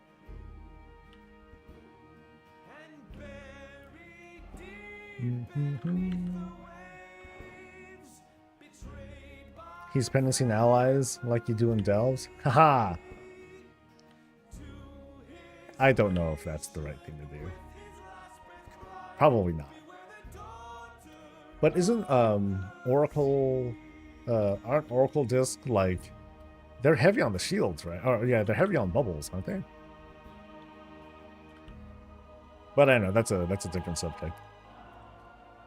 Do you think having Mythic Plus specific transmog would encourage more to do it? Yes, absolutely. I think I was talking, well, I don't know if it was here on stream or with Guild or whatnot. If they added transmog to Mythic Plus, you would see a very different me. I'd be all in. So I'm scared of that day.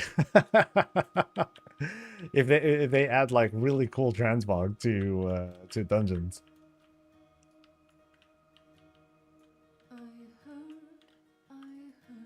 If it's just a recolor though, I'm like, I don't know. You know, kind of like with PvP. They only have a recolor. Some of the recolors look pretty badass. I'll give them that. But yeah, it's if they're like unique appearances, which I think would be odd, I would feel a lot more excited about doing keys. But I doubt they'll do it. If they do it, then they need to make something unique for PvP as well, because respect for my PvP brothers and sisters. Like they need cool shit too. So if they're gonna add transmog, they gotta add it for like all the different pillars. Instead of having like this one set and being shared across all of them. Yeah.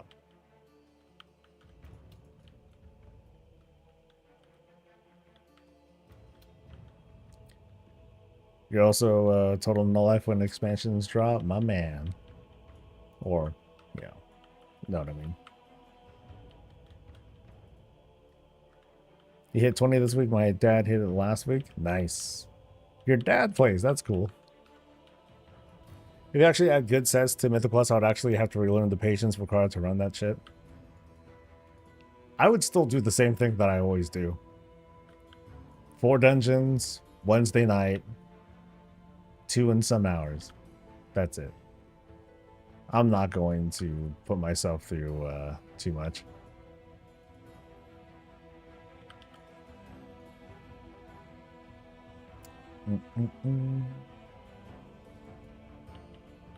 PvP mod colors have always been better. Most of them get the red version.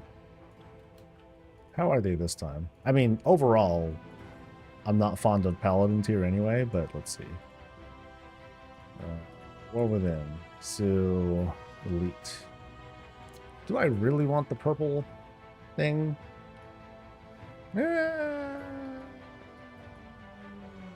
don't know. So the aspirin stuff, fuck yeah.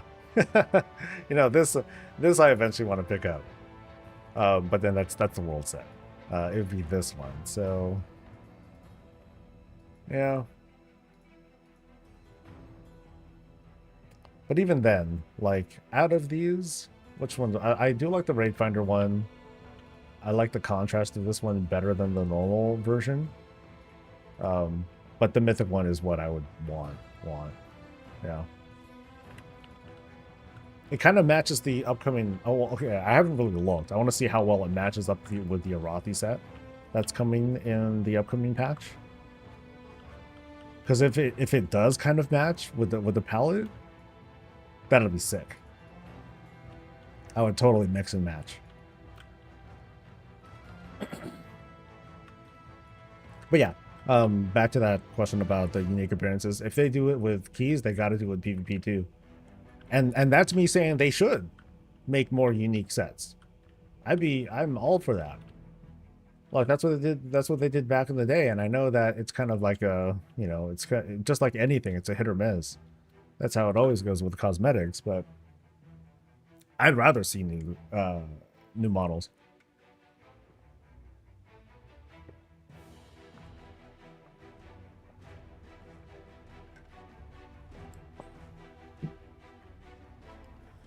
Bring back the concept they used for challenge mode weapons for Mythic Plus.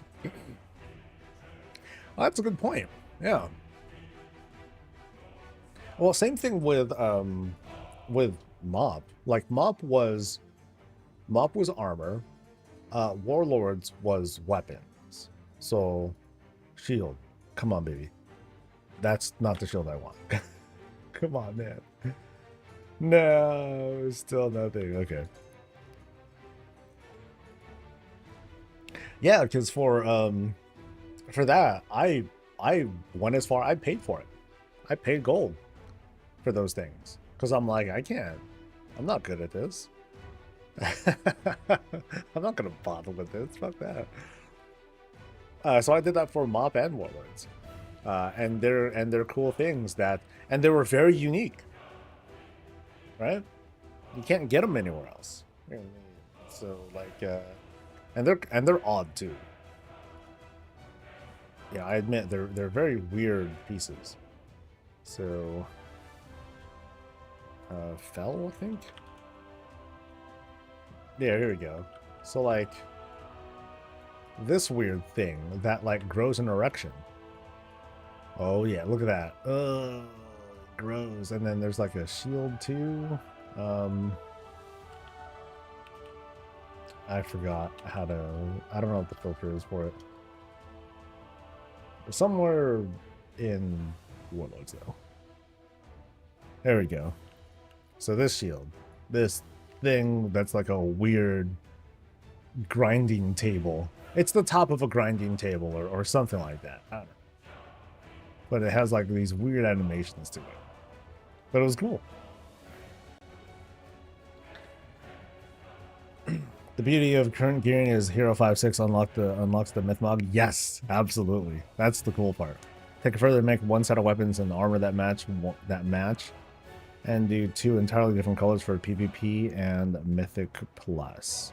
So make a set of weapon and armor that match and do. Okay, so yeah, but PvP is like that's my big beef with the PvP sets. I feel like opinion alert here. Definitely opinion alert here. I feel like the PvP model should be entirely unique. Entirely unique. Because PvP is just a different game in WoW. Always has been. Always will be. Very different. So you might as well have like a different set to make it unique. They already have like kind of unique mounts. So give them transmog too. And not just a tabard. Don't half-ass it. You know, go all the way. Give them a totally different art style and all that. I guess the thing is, like, PvP just isn't a widely adopted thing. And the problem that quickly gets created is if you make something that's really unique and cool that people want, then you're going to get people who don't really participate, and that just feels bad because they're going to be like, oh, I'm suffering through this shit, and I hate it, it's the worst, but I really want this transmog set, you know? We run into that all the time. And it's not limited to transmog either, it's player power. That's what makes people do shit that they don't want to do. But they feel like they have to. You know, and it works both up and down. People will be like, oh, I have to do Dells because I'm out of opportunities for hero gear, and this is like the easiest thing that I can do because I can't find a group right now. Ah, you know, so there's always something to be angry about. We could always twist everything and turn it into something to be to be pissed off over. All right, so back to shields. Back to important things. So I made my attempt for that thing. That was a bust. Dungeon stuff.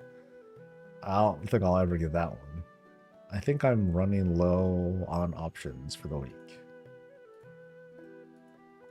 Let's see if I get lucky and I can buy something.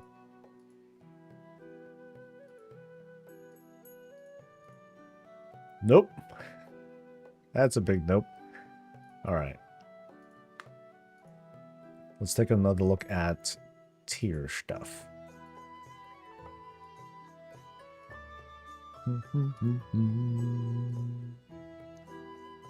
So over in... It's really just... Shadowland stuff. So... Sepulcher. Did I do a lot of Sepulcher stuff this week? No. No, I didn't. Okay, so I'm doing... I'll go to the instance. So I'll do Mythic, and I'm going for Chevalier's Girdle, which is...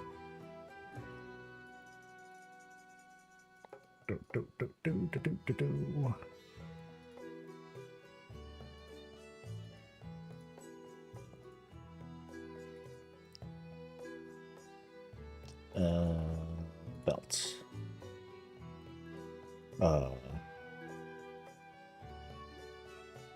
Oh, do I need to like transmog a thing? I think that's what I need to do. Fuck. Okay, then you know that's fine. Yeah, that means I can do any of these bosses on Mythic and try to get it there, right? Yes. So off to Zareth Mortis. Let me see if that rare happens to be there too. I might get super lucky. I wonder why they went back on the PvP template idea. Oh, it was when I PvP the most among all my tunes. Oh, you mean just like the whole your stats change? And all that?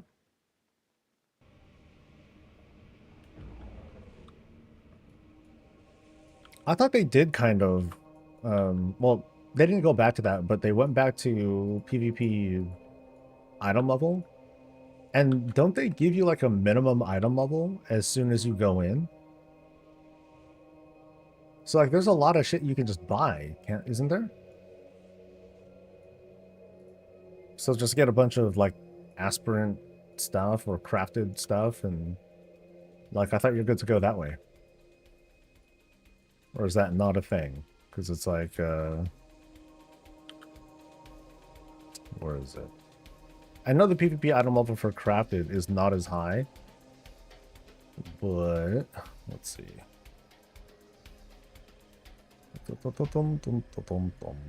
Let's go with shield. I know shields. So 606 for that one. And then this one does 639, which still isn't that high, if I recall. Like, is that a season 2 thing, actually? Nope, that's season 1. Ah, you suck, soul.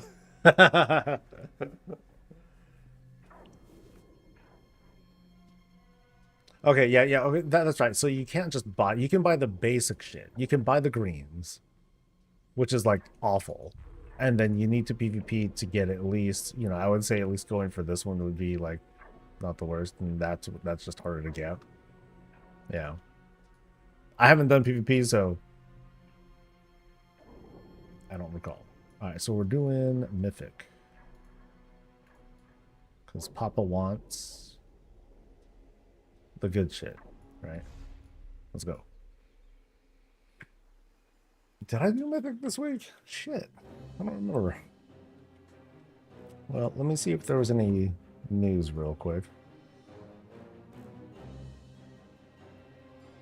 Sign up for the Miss the Pandaria Classic Beta today. Do I get like a free mount and access to Diablo 3? Oh no. No, I don't. Okay.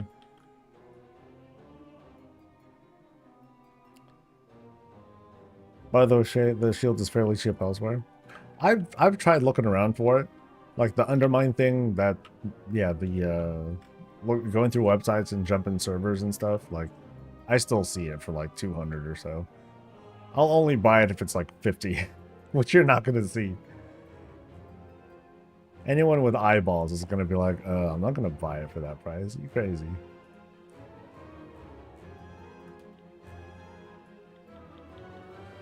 Yeah, come on out, buddy.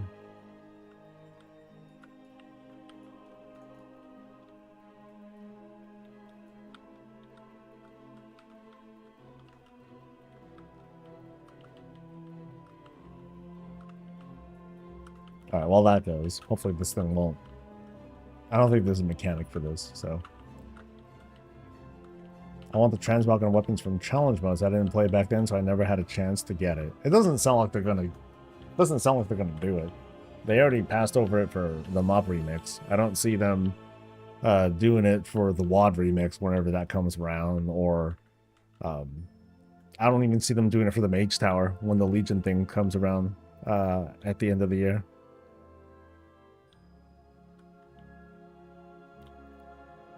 If you're just in it for the mods, you can buy those things with bloody marks. I mean, you can just put war mode on and do a world quest. There's that too.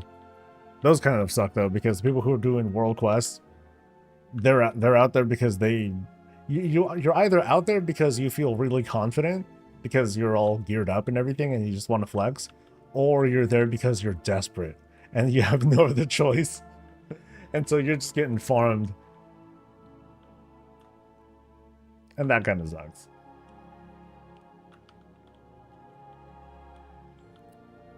Like, someone like me, I would just be a target. I would be an instant target. I get vaporized. I mean, look at my verse. 0% verse. Or 3% verse. I think something proc. But my verse is like just...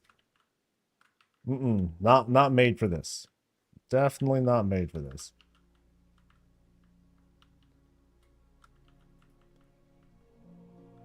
I really hope there's new skins through Remix Legion and having to do the Mage Tower again.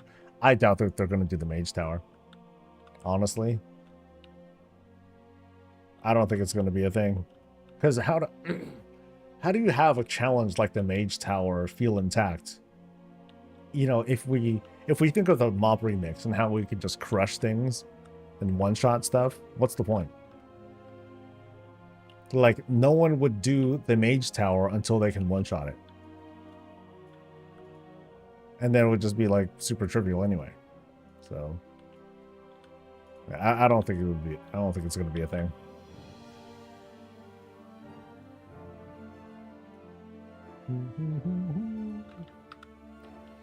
Alright, so... which bosses do I need to do again? Zymox and Anduin. Alright. So here's kind of the cool thing in when, you know, farming transmog for the catalyst. In this case, for my purpose here, you know, completing tier sets and everything, I get additional chances because there is the, there might be multiple appearances or multiple belts that I can get. That's something I miss too, actually. I miss having just more itemization in raids. You know, sometimes there's like, oh, there's one neck. Literally just one. Here, let me see if I can find an example for like recent shit.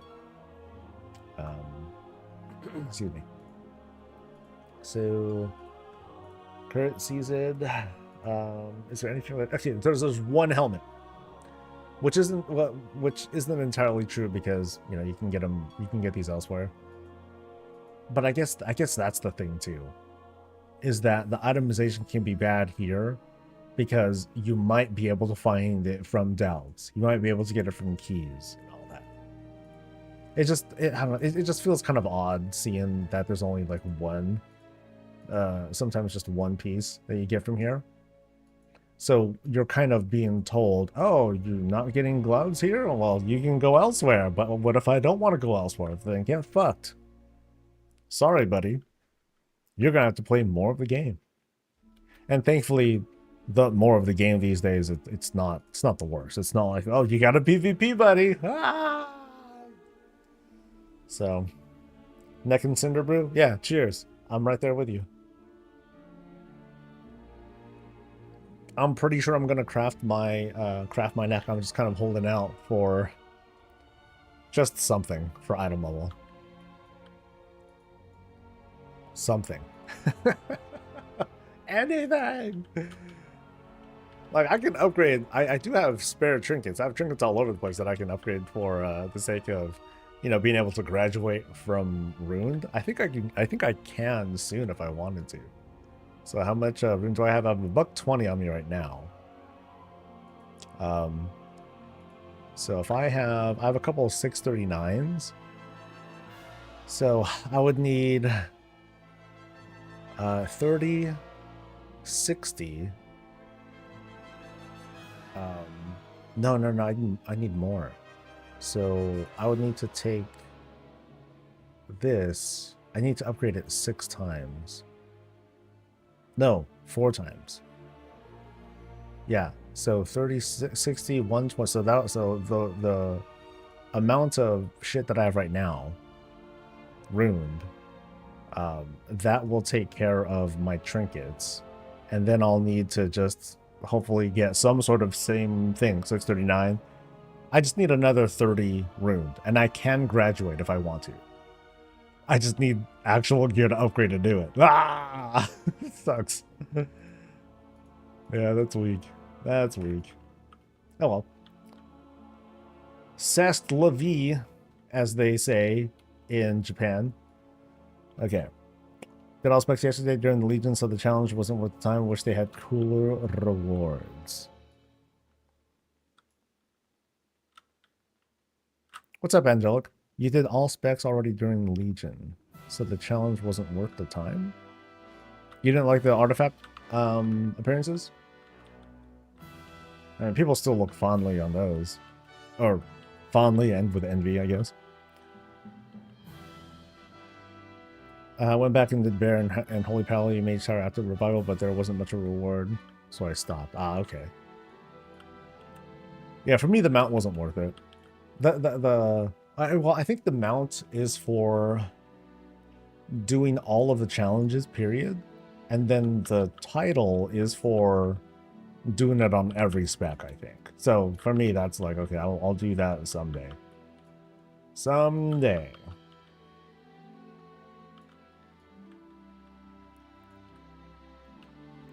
I like that the catalyst doesn't just disappear after a season. You can go back and change stuff. Oh yeah, no, that's cool.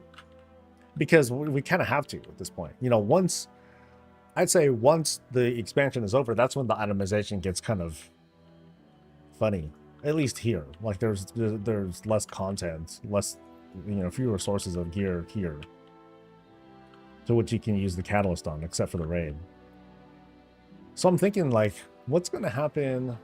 Well, I guess when we do old delves someday, like if we're like during midnight, we come back and do those delves. At least it'll be also that much easier to get some hero gear and whatnot to use for unlocks, but no mythic. Mog hunters would still have to go to the raid once it's in legacy mode in order to get those mythic appearances. But at least it's, you know, it's soloable by then, so it's not a big deal. It's just you're going through the motions of it. Oh, you mean okay, you mean the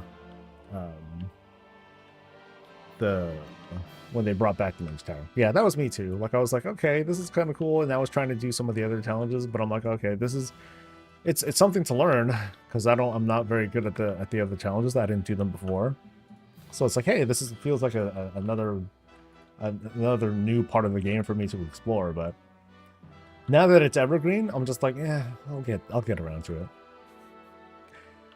You know, if it was an event if they went back to making it just an event that was up and down, then I would probably be a bit more enthused about going for it. But since it's always up, I just take advantage of its availability and like, yeah, whatever.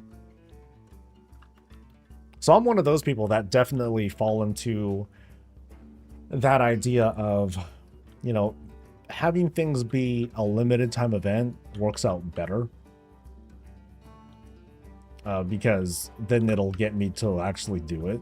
Otherwise, it's just going to be another thing for me to slack off on and procrastinate.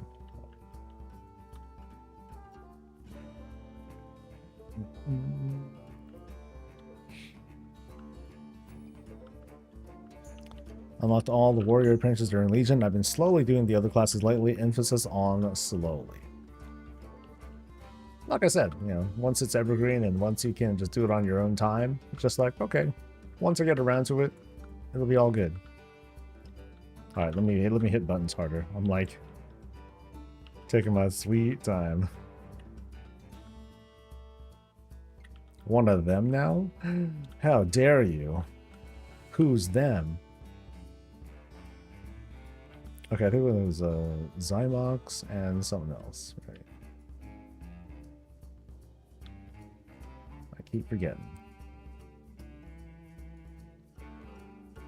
Nope, wrong screen.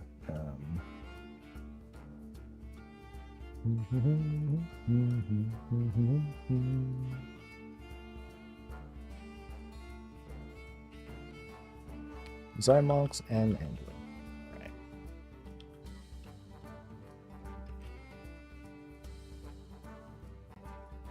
Maybe I'll finally unlock the mythic thing. Yay! Or the mythic skip. Got the hookup on that show. Wait, what? Shut up. For real?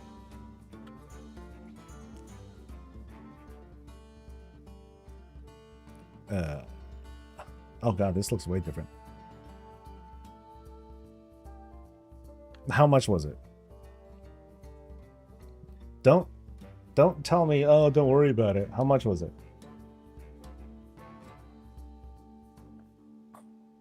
Wait, what does it say there's two? Prison of Warcraft Bank 2. Wait. Ugh! What is this? Shit. Okay, I don't know what did I just do? Oh, everything. Okay. Oh, but it counts it as 2? That's weird. Oh, yeah. Was only 10k. For real? Alright. I'm gonna believe you. But I don't.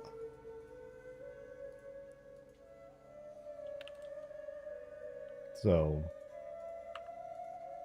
Yeah.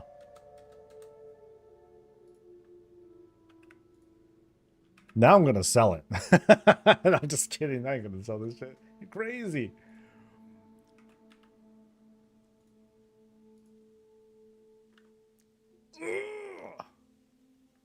And that's it for the expensive shields, except for the really stupid ones. Like the battle shield and all that. Had to go to Fire Trade to get that, but still. Well, good looking, because like, did you use like the Undermine exchange for it? Because I have the worst luck going through and sifting through those. Like, I'll try like 5, maybe 6 servers, and then I give up because I'm just like, I lost my patience. I can't do this. Fuck this. So I applaud your tenacity, dude. Thank you. Yay!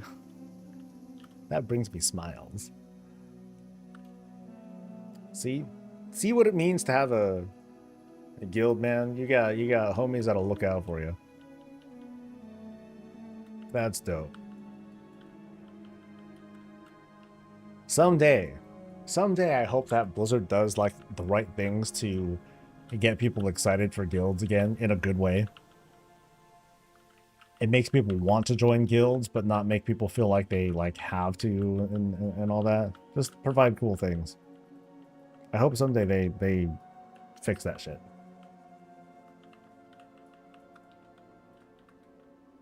And it was just recently posted on that. Damn. That's crazy. Because no way would it, trying to post and repost it for like 200 some thousand, that's going to take forever to sell. But, a lot of the, those things, they eventually go. But sometimes you just got to like be like, fuck it, and just sell at a lower price. And because it's just going to not go.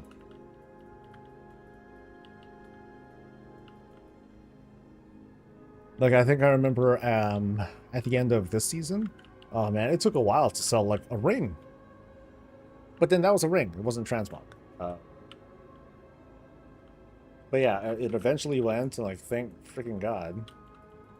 And I think it went at a decent price too. It was like a little over 50 grand just before the season ended. Although that was kind of amazing that it still sold that late. Knowing that there's going to be better gear you'll be able to get like really, really fast. But oh well.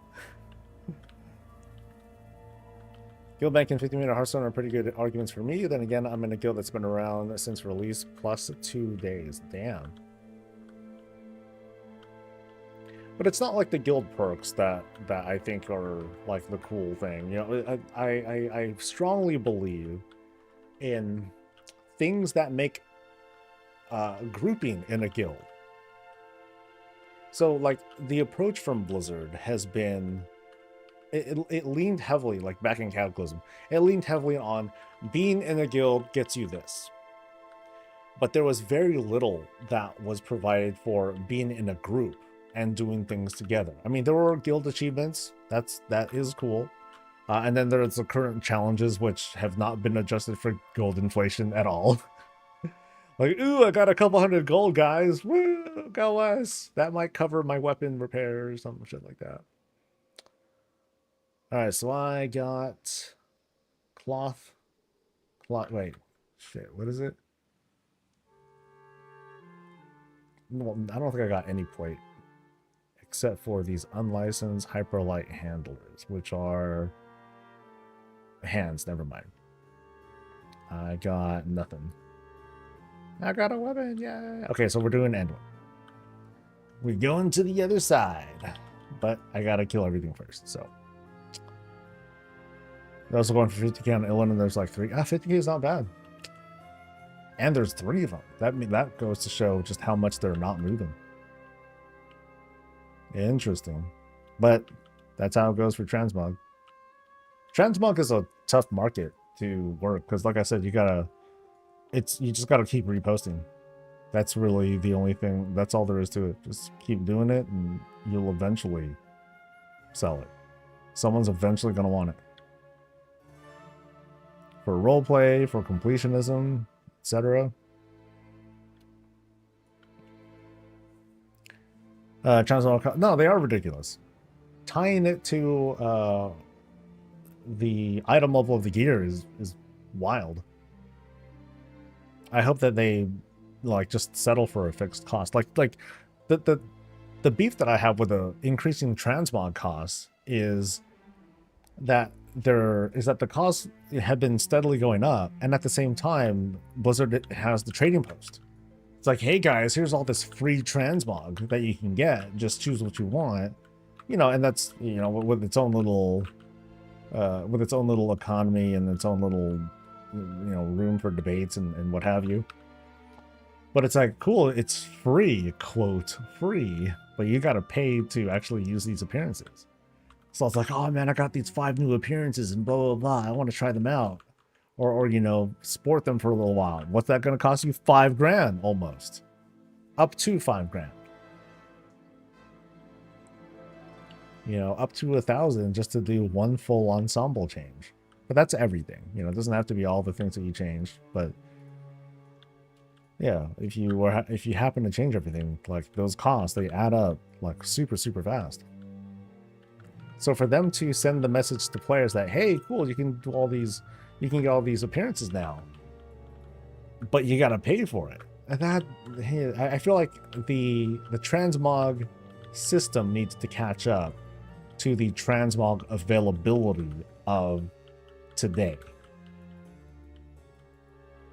And I feel like when it crossed that 1,000 gold threshold, I feel like that's a milestone to point out. It's like, dude, they're like, it costs this much now, man.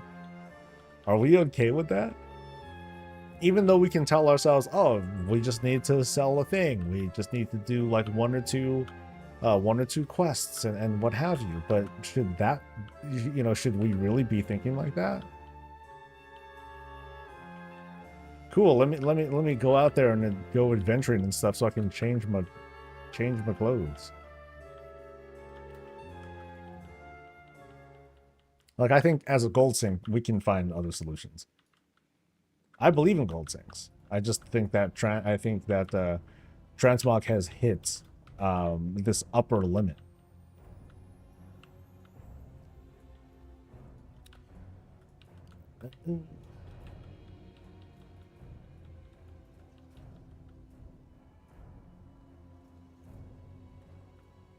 So I guess in the future, what's going to happen is like, oh, I want to show off all my shields. I'm just going to hang them up on a wall. Or if I can, I'm just going to suspend all my shields up in the air.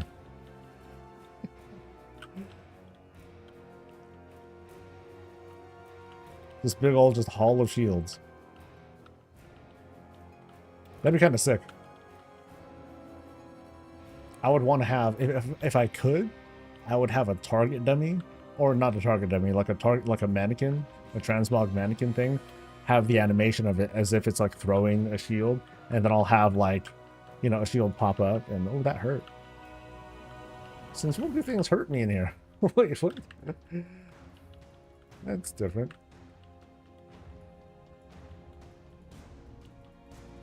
Yeah, I wonder what that was.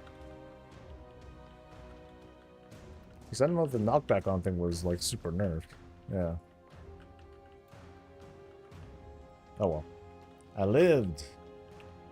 Is the important thing. Hang from the chandeliers. It'll be like a light source. I'll have the the shields with torches on them, like the Halifal shields. They'll be used as like lighting. That'll be kind of cute. Here's another housing wish thing. I'll have a damn wardrobe furniture item that lets you switch between a new mob sets for free. Even if the wardrobe itself costs a ton, it'll be worth it over time. Oh, that'd be sweet. No, that to me makes a lot of sense. I know there's a counter argument to make that, well, transmog, that's not what transmog is. Transmog is like this magical arcane thing that the ethereals do. I'm like, shut up. That's what I'd like to say to that argument. Just shut up. No, let's scrub that and just stick to the role play of changing your damn clothes. There shouldn't be too much to debate. Yeah.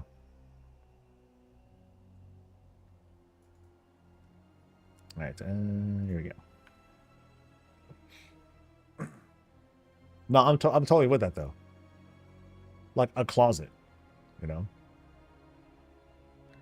Like the bank, it's not technically a bank in the same sense, but my house should have a place for storage too, right? Makes sense. And if it happens to look like just a tiny little box that happens to hold my entire inventory plus void storage plus warband stuff, sure. Fuck it, why not? It's my house. It's my house, it's my expression. The idea of being grounded, that I don't think that logic applies. Not if we can have like floating tables and potentially it'd be cool to have like the dummies be able to pose however we like to, so that way we can suspend them up in the air too, and then we can create our own scenes if we wanted to. That'd be kind of like, that'd be wild. Imagine with me, this is player housing, but think of it as like this canvas that we can make a diorama of stuff. So like imagine like if we could simulate like a post-boss defeat. So like one room or one section of room will have like your whole team, the people who are there. And there would be like I guess if you mouse over them, it'd be very cool if you could label like who those target dummies are, like rename the target dummies to be like the guildmates who were there, and you can have this whole collage kind of thing. That would be really cool. That would be really, really neat. I don't know if they'll do it, but a boy can dream, right?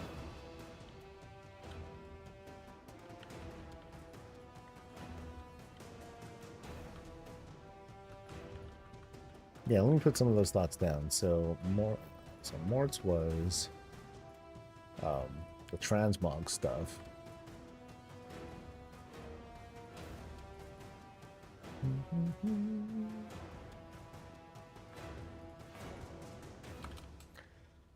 Transmog chest thing. Posable, renameable mannequin dummies things. Cool.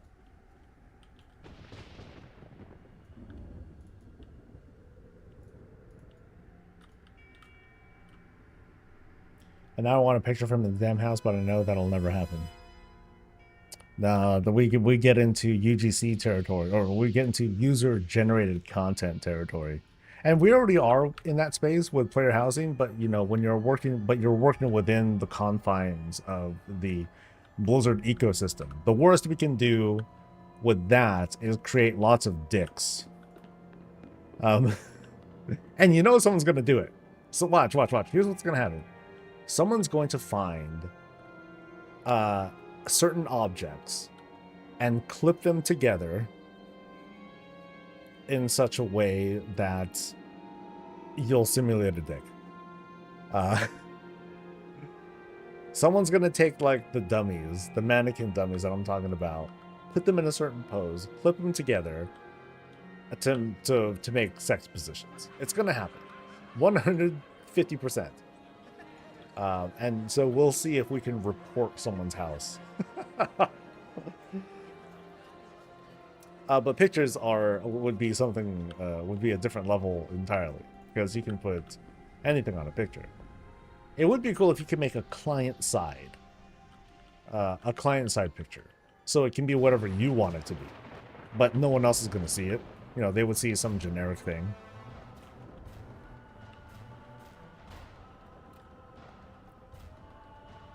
You can work around that with a selfie camera drone, but people would still... Yeah. They would do, like, just awful things.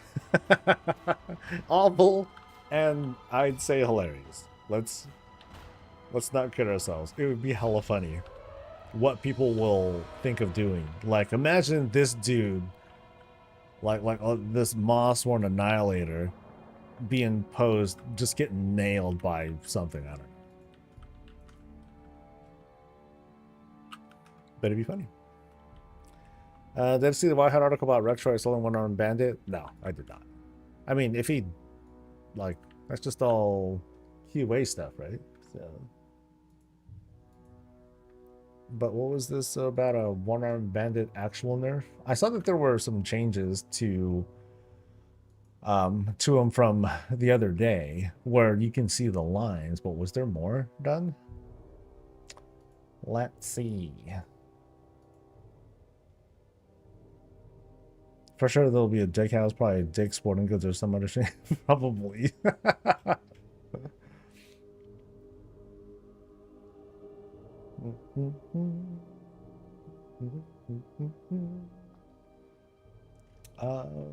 Okay, I don't see any new nerfs. So, are you talking about the recent thing about the lines, Winky?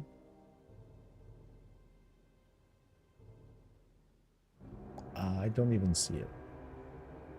Oh, because I don't have any filters going. Oh, gross. Okay, filter everything out except retail. So, where is it again? Blah, blah, blah, corruption, blah, completion, blah, blah, blah. It's way down here. There you go. Yeah, so this is from the reset, actually. Yeah. So this is the thing that the raid was really concerned about before. And traveling flames visual improved. Uh, but the line still ends somewhere, but then I guess it's longer, right?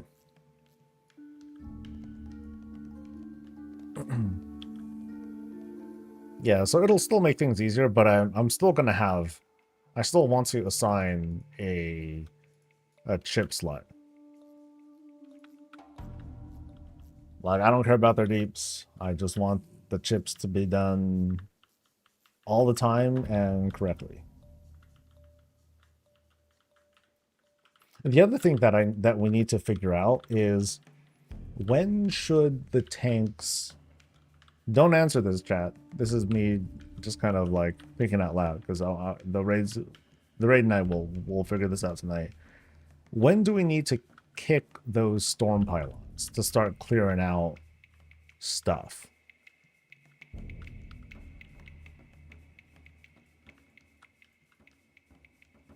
Like ASAP, or as soon, yeah, maybe it's ASAP. As long as we have a good pylon to kick, that, you know, with easy mechanics to deal with, and that's kind of a cool thing. I gotta say, you know, the kind of mechanic that we activate ourselves to give ourselves that challenge. We won't have to do this to avoid bomb and coin. We'll try. We might just lust early, so that might be the better play, because we don't know when bomb and coin will happen in phase 2 yet. So I think that's what I'll arrange to do. I'm just gonna we'll keep lusting at the start until we get to the second phase, and then we'll see how well we handle it. Might be all right. It absorbs 2 of the cloud things. Just 2, huh? Oh, that sucks.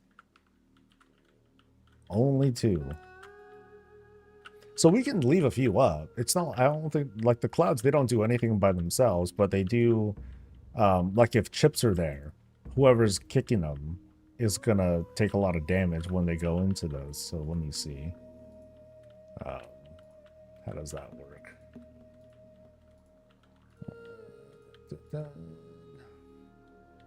One-armed bandit. So I'm looking for... Not that one, not that one. The big hits. There we go.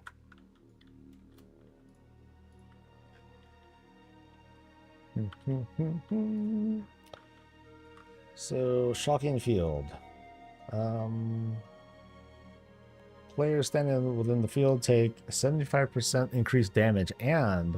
Oh wait, so that is that 1 point... So that means 1.2 something, right? That's a lot of damage. So that's like that's a million, basically. A little over 1 million damage a second. Yeah, that kind of sucks.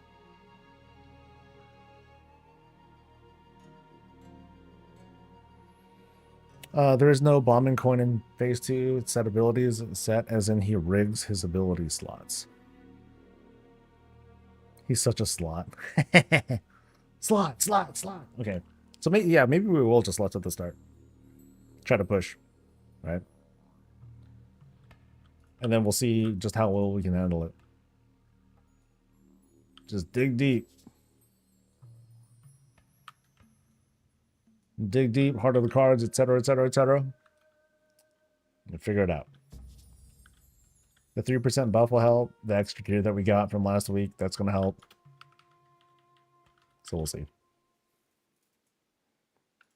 And it'll be fun. I was kind of surprised. Like, once we kind of figured out Bunk Junker. Yeah, Bunk Junker. And even the dude afterwards, whose name I'll never remember. We got him down quick. So, like, Styx was... Like, we got through a couple phases, and then we just killed it. It was really just, like, the start that we needed to figure out, like some information we had. You know, we had to kind of like rethink because, like, oh, I think we were kind of wrong on this, and we got to handle it like this instead, and so on and so forth.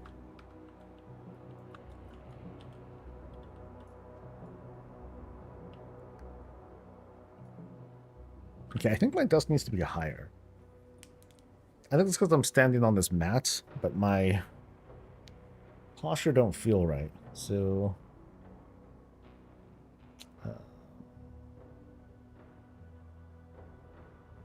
oh no, that's lowering. No, no, no, higher. Go back up. Okay, so let's try.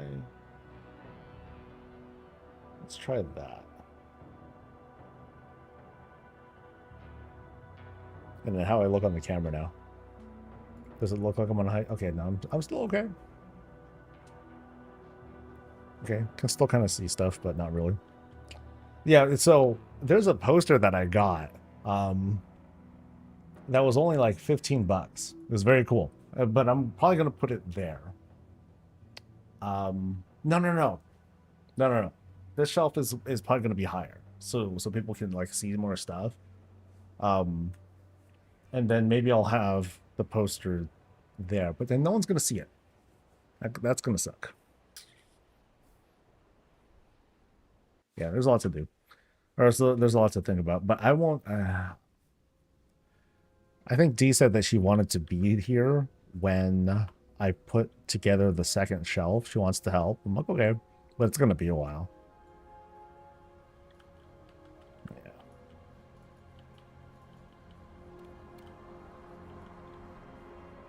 Trash Katamari. Yeah. I mean, Styx's name I remember. The other one, not so much. The conveyor belt dude. Lock and Stock, I think, is that dude.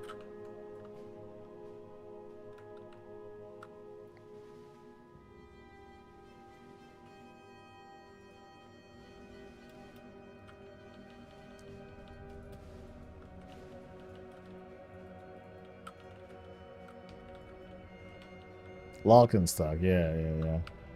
What's his first name? Sprocket something? Sprocket Buddy, Lock and Stock? I don't know.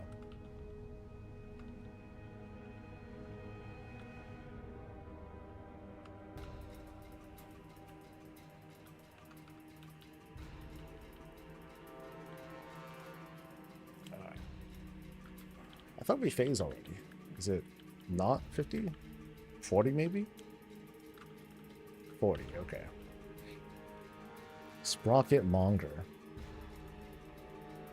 Yeah, how are you gonna have that long of a name, dude? That's a lot of words. Sprocket? Well, is Sprocket Monger one word or two words?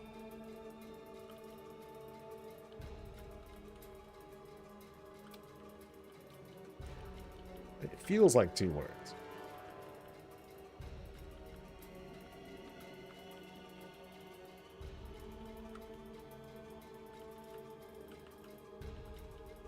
Heals the prototype. Oh. Oh, I bet it heals him. Oh. I didn't know he had a healing thing. Maybe that's a mythic mechanic.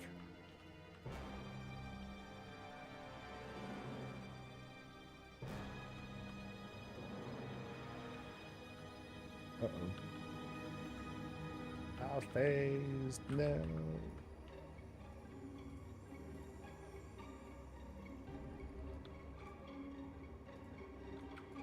Come on, lady.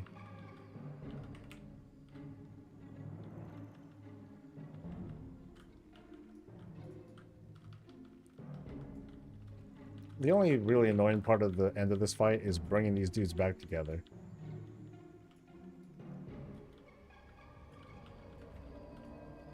One more. Come on, there we go.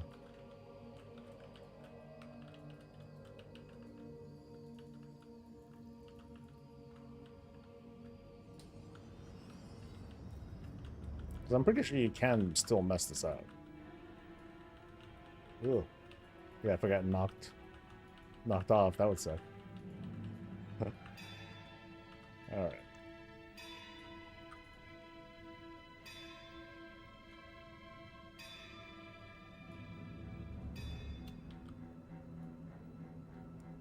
A served soul. What's that?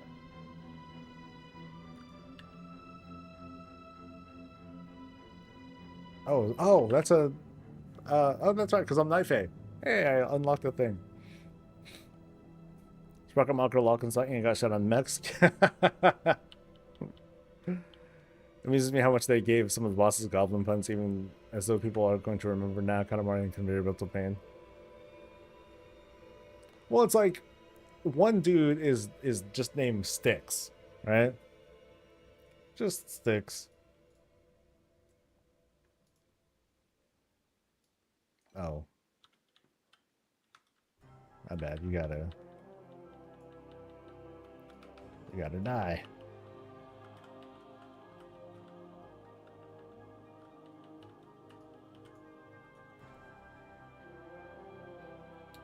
And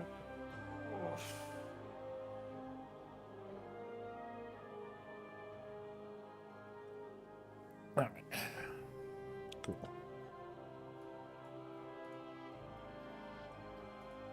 Okay, this feels. I think this feels high enough.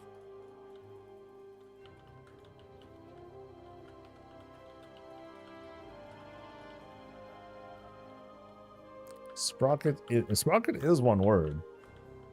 But the way that it links together, it's, yeah, whatever. Why be so nitpicky?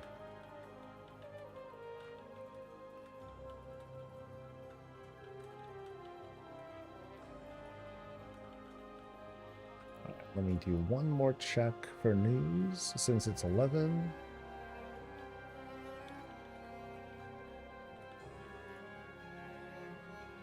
And nope. Just classic stuff. Cool.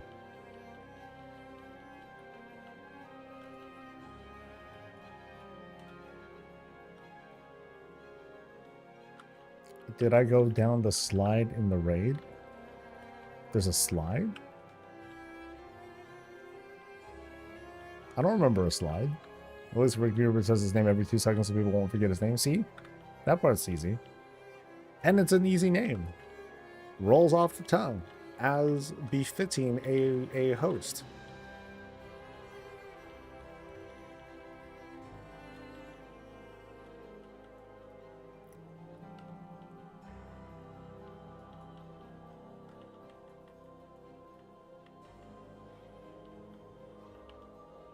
See, this would be annoying to see all the, like, you know, the new updated circles. This would be annoying to see, like, a bajillion circles.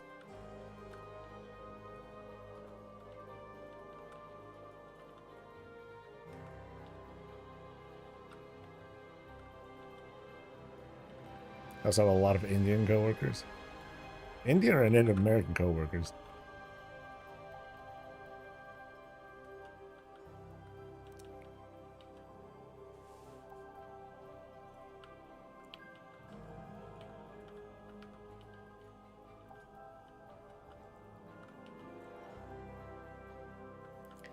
I wonder if I'll be able to raid tonight standing. When I raided on Tuesday, and the dungeons too, I was sitting down. Can I raid standing up too? Not that it's hard, but I think I have a feeling I'll just be tired. Slides in the Galasio goes into a pile of gold. Go to high end, click on interact, and you can ride. I've never seen the slide. How far do you need to get? Yeah. Because we're on one-armed bandit, so I think, you know, we're close to the end.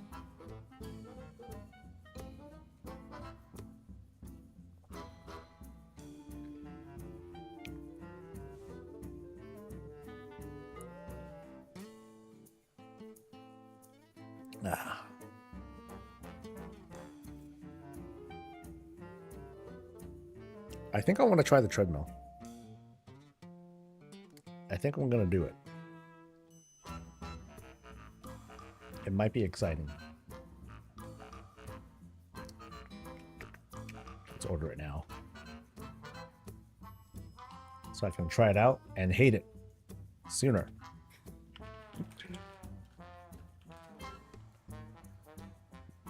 Desk treadmill. Okay, so it is not that big, dude. That's they're making that thing seem like massive, but I'm pretty sure it's like not.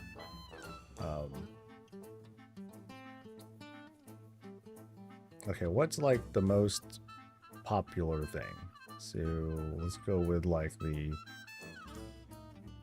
Isn't there a filter by like sells a lot? Okay, a prime. I could have swore there was like a sort by like most sold or some shit like that. Oh well. So let's see. That one has the most reviews and it's cheaper. So let's look at that one. Let's look at a vibration pad. That sounds brutal.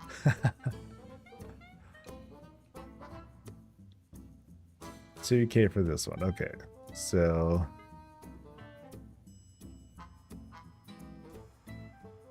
show me a video. Show me people with pictures. Yeah, there we go. It's inside the casino. Okay.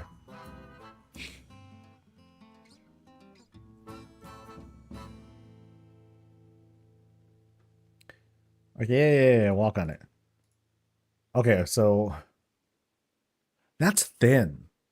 You know, like my gate is it's not wide. I don't have a wide gate because if it's too wide, then it's a waddle. That's just bad for your feet. But I feel like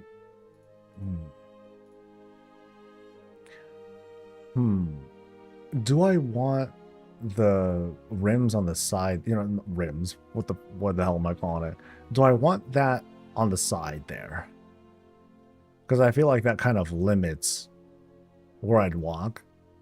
And if I accidentally step on it because I'm like doing multiple things at once, then I'll end up walking into the desk and then I'll feel like a dumbass. So I don't know if I want something like that. Yeah, that seems okay. I am definitely not going to run on it. Okay, this one also does the same thing. And then, okay, they all do the same thing.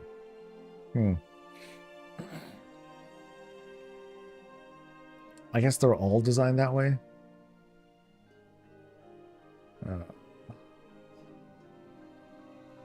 So what about this one?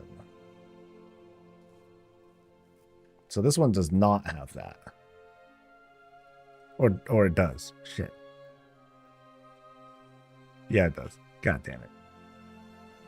Yeah. So that's the same lady. Shit. Okay, so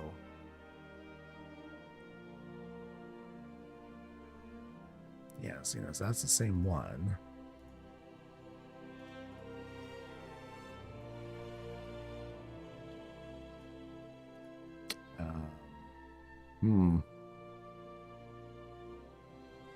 $158. Top reviewed for size. If the puppy tries to get on the treadmill and there's no room for it to put its paw on. Sorry, boy. It's all right. If a puppy tries to get on the treadmill, there's no room for it to put its paw on. Like would it? Oh, like I mean, I'm not gonna have it running. I guess that's true too. I'll be like, "Get away!" I'll like yell hella loud. I'll scare the shit out of them. Oh, this one. Ooh, this one inclines. Actually, all of them can incline if we wanted it to, right? We just like create a platform for it. But this one includes an incline on it. Ew.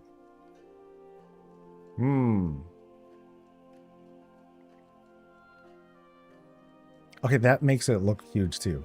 No. Like these videos are like stupid deceptive.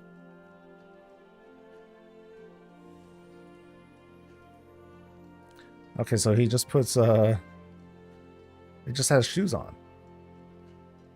Shoes on to raise it, and then it has that kind of thing too to raise it.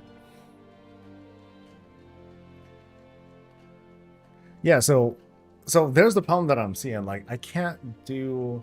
I'm not going to do huge strides, right? I'm not going to go any faster than like 2 miles an hour. Any faster. So that's 0.7. Okay, so that's why he's taking like the small steps. I can see that. So that ain't so bad. Hey, babe, I'm gonna ask you about it during lunch, or I'm gonna want your input, because I want to try and order something sooner than later, as in today, and then we'll try it out. Yeah. You have a girl that's like 4'8", demo. Yeah, I know. So I'm happy to see a guy testing it. You know, he looks like a pretty big dude.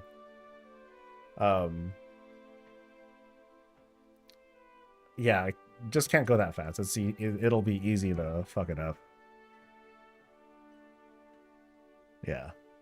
I'll look more at this later. Let's do some real shit. Let's do some real exercising. Gaming.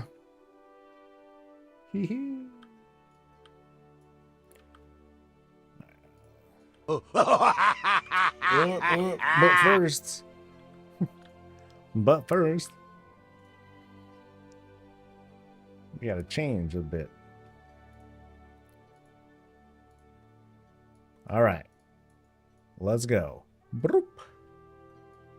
Oh, okay. This is bad, but okay. For a second, I was like, "Oh, okay." No, it sucks. I do like the shoulders though. They're like normal looking shoulders, and they're beat up. I like the weather-worn look to it. Stone Path Pauldrons. Feels like Warlords, but I don't know. Yeah, I like these shoulders. They're neat. Everything else is wild though. Like the I do like the effect of the Foundry sword though. This one's from, what's his name? Last guy, Black Hand. Everything else is kind of like just okay. He's trying to be a hip and cool adventurer guy.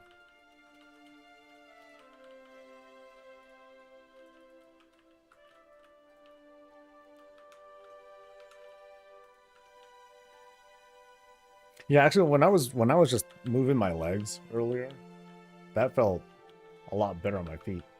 Yeah, just because I'm applying a little bit less constant pressure. I'm alternating between feet and stuff.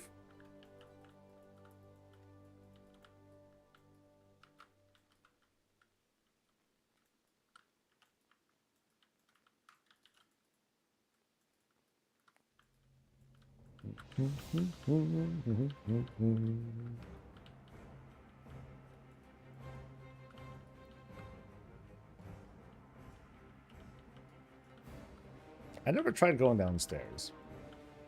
When soloing. Anyone try that? Like, did the fight just end because of that? Like, does it screw up?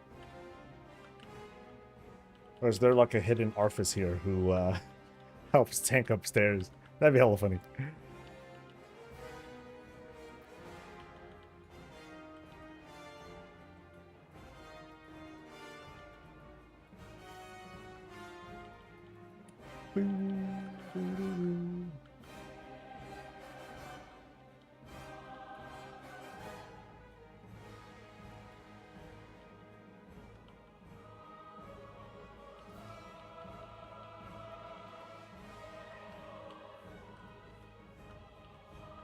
Okay, so from this, I'm going to get my third Morn Fragment.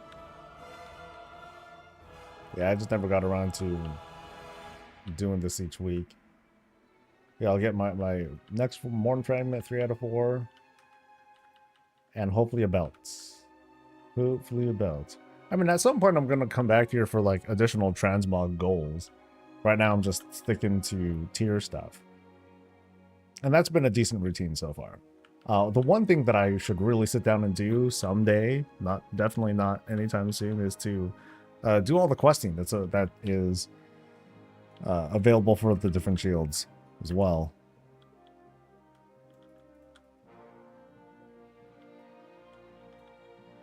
I'll just have to find the quest and then the quest line that it's connected to, and then I'll be able to go from there. Yeah, I think dude's already at 50%.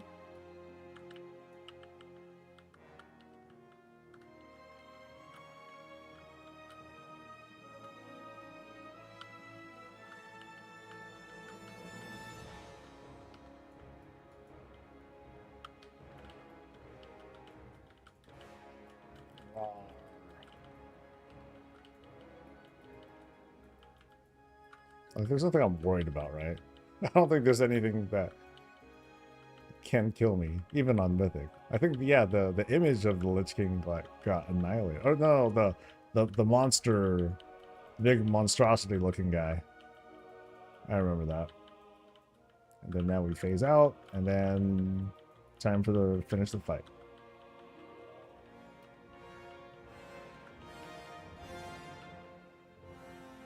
Whole time flames are on screen. Do I hear Brand in my head going, "Don't stand there!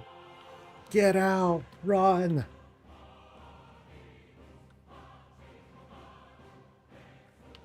I'll need to make sure to do 4 more tier 8 delves too. Last week I did not, and I feel... Well, last week... Or I'm sorry, this week's vault worked out. Even though I was slacking. Next week I might not be so lucky. Alright, come on. Belt. Papa wants a belt. Give it to me. Inventory's full. Fuck yeah. Mail. Late waste. Fuck yeah. We got it. I just need to make sure to not accidentally sell it.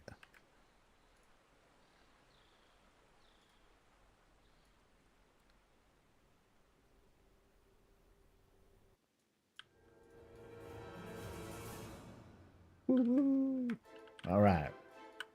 We're out of here. Whee!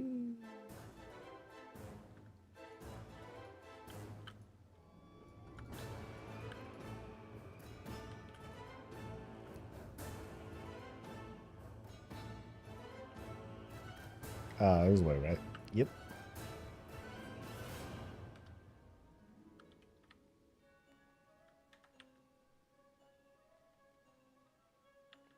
I can go to any catalyst though, right? I don't have to necessarily go to the... Oh, shit. Dorn catalyst. I can just go... Or yeah, I can go to anyone, I think, right? What's up, Vel? For the first, the devs changed the GTFO add-ons to sound like the brand lines. It was great for like one... Oh, that's hella funny. Oh, man. Did it like spam? Like, did he echo himself? Or was it at least tasteful enough to like say the complete line between warnings? That's hella funny. That's a good one. I applaud them for that one. I want that. Yeah, that should be a permanent option for all the sadists and like the, you know, the brand lovers, the ones who have like, you know, Rule 34 brand nudes up on their ceilings or something like that. Yeah, kind of cool. GTFO brand will bring it back. Nice. Nice.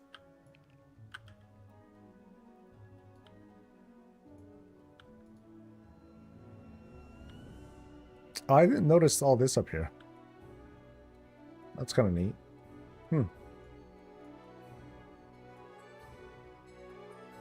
Yeah, that's a interesting vibe.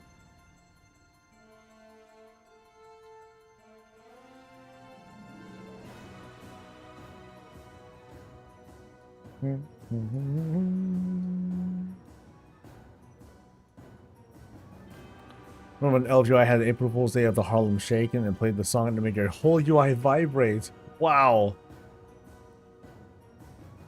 That's hella funny.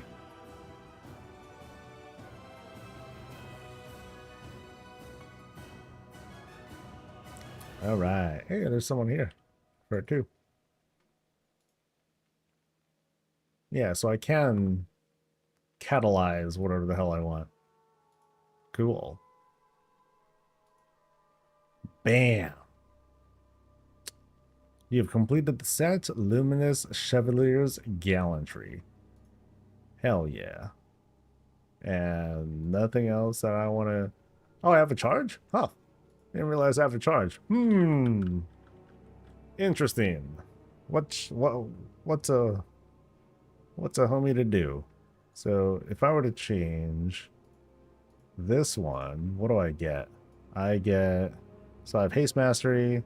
I get more haste and mastery. Oh. I want this now. That way I can get rid of this filthy, filthy mastery. But I'll hold off because that uses a charge, and I don't know if I want to. I don't know if I necessarily want to use that. Yeah, that gives verse. That's doo-doo. I don't want that. Hero thing. No, no, no.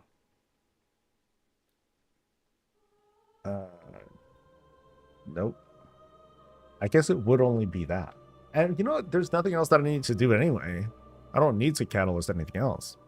So I might as well do this one and hook myself up with 500 more haste.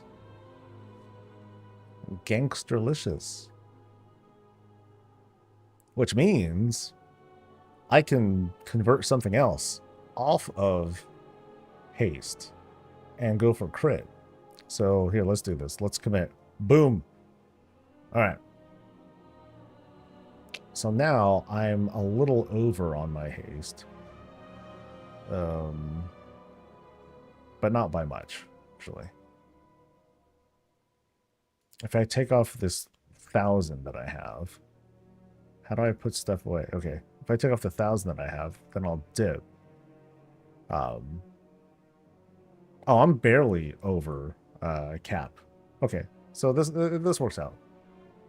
This works out. I basically just swapped haste and mastery, right? All right. And I have 34 gilded on me, which means I can either apply 2 upgrades, or if I happen to do more keys, or if I happen to do more 7s and get and squeak myself my way to get in a little bit more to get another gilded crest, then I can take these to 675, and then I'll have 4 675 pieces. Something like that. The alternative, I still wouldn't be able to do this now, but if I just take whatever trinkets and boost them up to 658s, get whatever neck and boost that up to 658. Oh, I've been wearing that shield the whole time. Whoops. Uh-oh. It is there. Cool. My bad. Wrong shield. But it all worked out. Yeah, max these things out, and then I can start converting my rune. Ideally, though, I want to... No, there's no ideal. That's pretty much the path. So in about 2 weeks, I'll be able to start trading in my rune for gilded. Nice. Go transmog. Alright, so what's next? Is there anything else I can get? Because I just did Shadowland stuff. Dragonflight stuff is not something I can go for yet. Did that. Did that. I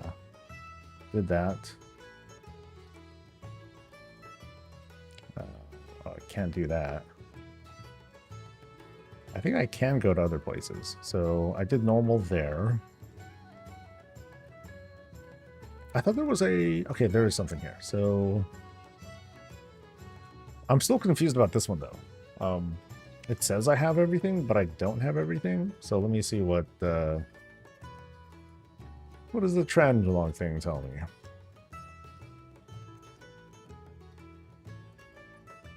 We gotta go back. Back to Nighthold stuff. Past it. No, didn't pass it. Legion, buddy. There it is. No, that's different.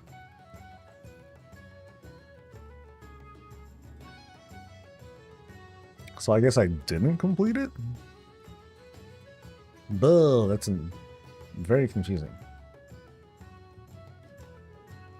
So I guess, what am I missing? And why am I getting a false positive?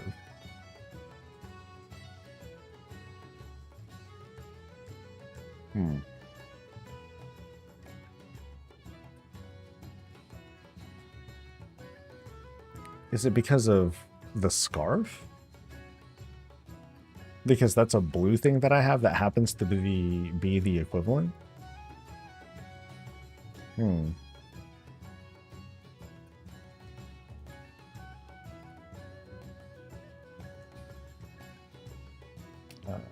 Show incomplete sets. There we go. This'll settle it. Now I'll know. Now we're gonna learn. Okay.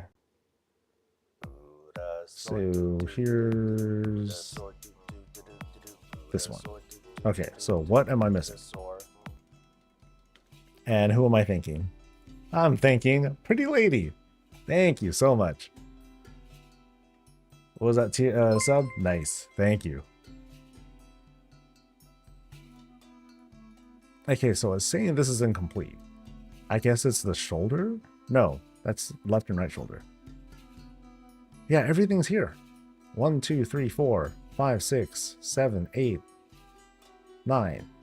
I guess it's the cloak that just doesn't happen to be like, it just shares an appearance with something else, but it's technically not complete. So, all right, but I definitely didn't complete this one. So we're going to Tomb, you think? No, not Tomb. I'm going to Nighthold, I believe. Nighthold. Nighthold normal. Alright, off we go. The last run. Who exactly am I going for?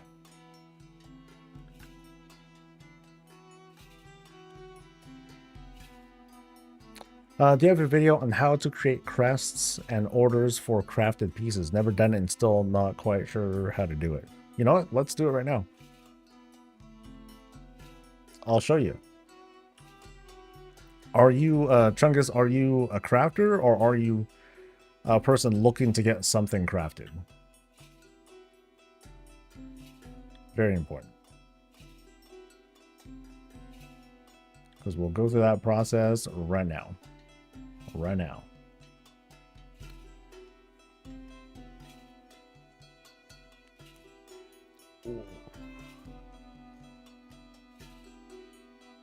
Let me go over to Dorn first.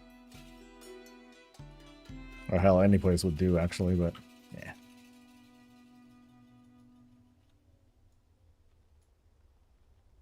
Because yeah, I do have a video on it, but rather than punch it to a video, you can just ask questions and I'll explain everything right now. If you're still there. If you're not still there, then damn. Just, you wasted some time, but yeah, let me know if you're there. Because I think YouTube streams have a bit of lag on them. So sometimes it might be a little bit before they respond. It's kind of weird what YouTube does, but that's kind of the price that's paid when, if I recall correctly, you could easily like rewind on YouTube if you don't want to see like the live thing. See? Delay. He's looking to get things crafted. Okay, cool. So here's what's going on. To get something crafted, yeah, I'll go through all the motions. It's easy. Once you start doing it the first time, it's easy. First, you want to have all the pieces you need. So, to find out, you want to go over to the Artisans Consortium over in Dorne. That's the easiest place to go to. That way you can get access to other things if you need to go to it. This clerk person, and there are other places too, but this is the easy one. This is where you can set up this whole crafting order menu. So from here, you search for the thing that you want to make. Let's pretend you want to make a shield, because they're the best things in the game. So under armor, miscellaneous, shields, we'll search for a thing, and we search for the thing that we want to have made. They're sorted by item level and all that stuff, and you can see the range of things that you want to have made. The higher the thing, the higher the item level, and the most current content is going to be up top. So let's go with the Everforged Defender. It's just a basic, not basic shield. From here, you need, you need to give your crafter like these different pieces. So one of the most essential things is this spark. In this case, the Spark of Fortune, which I don't have on me right now. You just click on that, and then it'll populate right over there. And here you can see a list of things that you need. In this case, you need a Storm-Touched Weapon Wrap, Sanctified Alloy, and Ironclaw Alloy. The rule of thumb is to provide the highest level quality that you can, and to provide everything. So buy 1 of these, 6 of these, and 8 of those, all at rank 3 at its highest quality. That way, basically just do that. Your life will be that much easier when you do that. From here, there are these optional reagents, but they're not really optional. For the most part, a lot of people are going to populate these with something to maximize the quality of their gear. So, starting with here, you have the kinds of stats that you want. You want to go for these rank 3 missives. Make sure they're Algari missives. Don't get the wrong one. You'll know if you got the wrong one or not. And you want to find just the stats that you care for. So whatever it is, cool. Then you click on that, it populates here. Here, you can raise the item level of your gear. So by default, this is like the centerpiece. Like you have to have the spark that lets you make it at like a certain base level. But if you want to make a higher level version, like a heroic or a mythic level version of this craft, then you're going to add one of these enchanted undermine crests. That's where this lady comes in. She's standing like right next to him. Here's where you're able to buy these crests. You can buy a runed undermine crest or a gilded undermine crest. And to get those, you just need to give them like whatever crest that you need that you have, and you'll create this enchanted version. And that's going to apply back here into this shield. Let me go back to it. So you just plug that in there. So in this case, like I want to make the best stuff. So if I happen to have gilded crest, I just plug those in, create the crest, and then I put it right here so I can guarantee myself a gear that's 675. So boom, yay, 675. From there, you add, if you feel like it, you can add an embellishment. I'm not going to get into that too much, but if you want to add extra stats or procs or whatever effects, cool, you can add stuff there, or you can decide to not add anything. But whatever it is that you do, make sure it's a rank 3. So once you have all that stuff together, buy it, find it, whatever, it'll auto-populate here. Make sure that they're rank 3, or you can hit this checkbox to say use best quality reagents so that they're maxed out. Fill these things out, and then you want to find someone. So from here, you can have this window open, and then you can just pop into trade chat and be like, hey, I'm looking for someone to make, shift click Everforged Defender. And then a bunch of people like me who have like add-ons or bots or whatever, you're going to get a ton of orders. You're going to get a ton of them. So when you do, and you find someone Preferably just find someone that's just like, oh, just give me a tip or whatever. Cool, just plug in their name right here. Make sure it's a personal order. Plug in the name, set the quality to 5, just for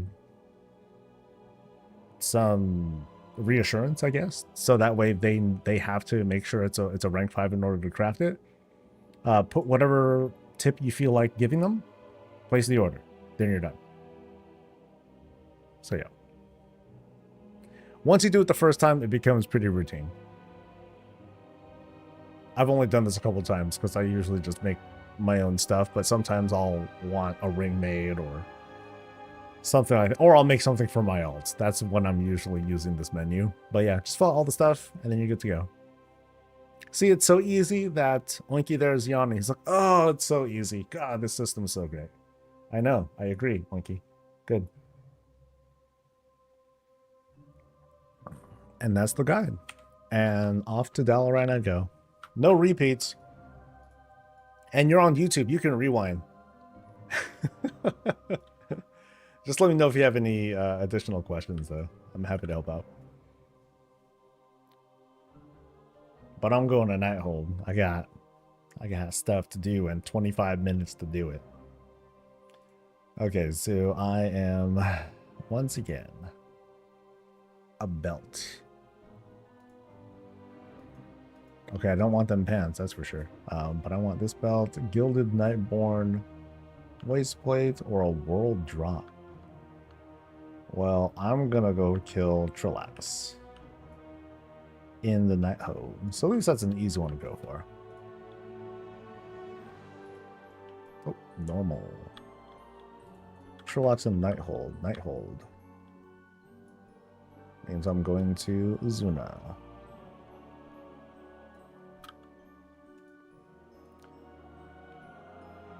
Much more clear. Yeah, go for it, dude. Have fun.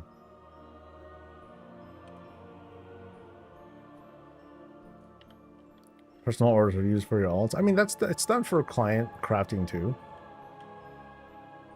You know, if you don't care about the quality, like if you're just making like PvP gear for PvP specifically, then you don't need to care about quality. You can just throw up a public order for that. That's fine.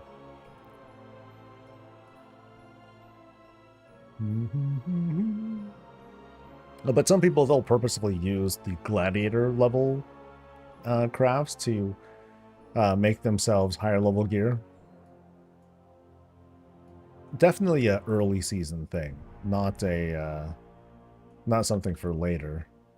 Heck, even during this time of the season, not very many people are going to use that anymore. Oh, I'm going there, I believe. No.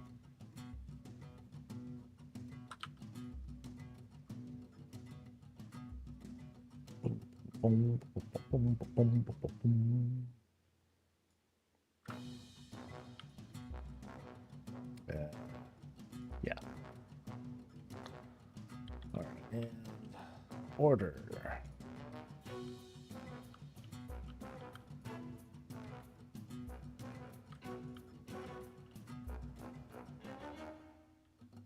Normal. All right, let's smash.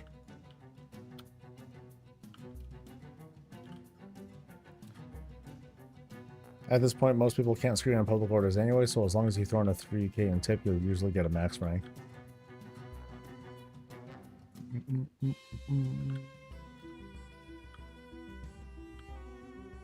I don't know. I think it's still possible for people to, you know, low-level crafters, if they happen to look, they might do it.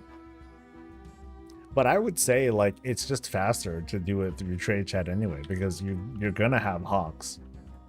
It depends on your server, though. You know, our server, our Bleeding Hollow is fast.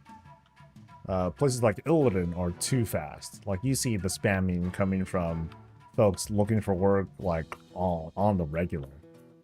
I wonder how effective that is, though. Like, especially once you get to a server that's that populated, like, how the fuck do you try to differentiate yourself? Like, your best bet really is when people are just looking for work, or people are looking for something to get done. I feel like they're not going to even go through the trouble of looking for someone's name. They're just going to type out, "Hey, I'm looking for someone to do this," and then, you know, let them dance. You know, let the crafters dance. Meanwhile, it'll be easy for the client to just choose whoever. That's how I'm looking at it, at least.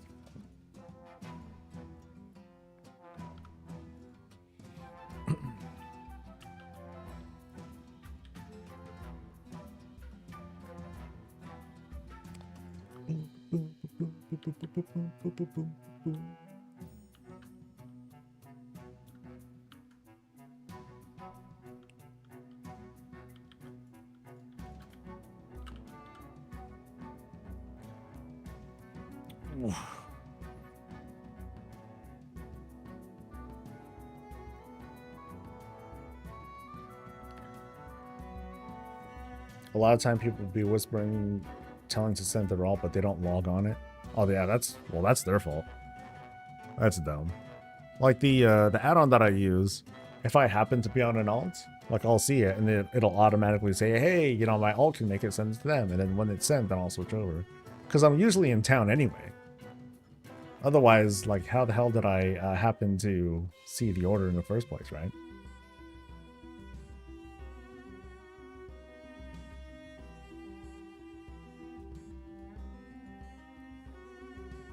Trade spam has been dead on the non-client side for a long time. Now, people are still offering work. It's just, it's not nearly as high as it was before. Probably because attrition, you know, the people who were crafting, they're seeing less of a point of sitting there spamming, so they just stop doing it, or they're just doing other things now.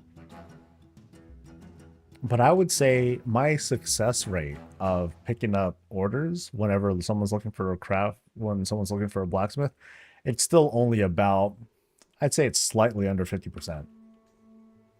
So like, by that I mean about half the orders that I answer, and I'll answer within like 2 seconds. They will, like, only half the time will I get the order.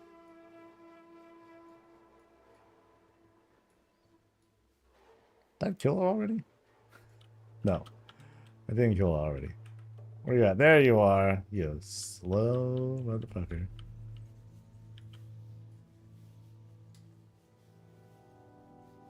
But yeah, if you go to a high pop server, damn, go to Illidan, it's just non-stop. Trade chat never sleeps. There is no chance for you to talk politics on Illidan trade chat. You go to quieter servers for that. Yeah, by comparison, Bleeding Hollow is a ghost town. It's not, but just by comparison, you know, seeing the traffic in trade chat, hugely different.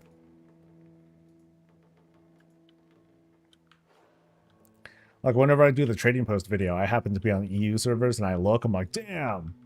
You just see like just non-stop orders.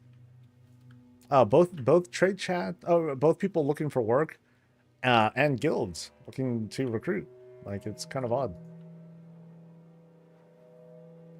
I couldn't tell you what server it is though, but it's definitely one of those higher pop ones.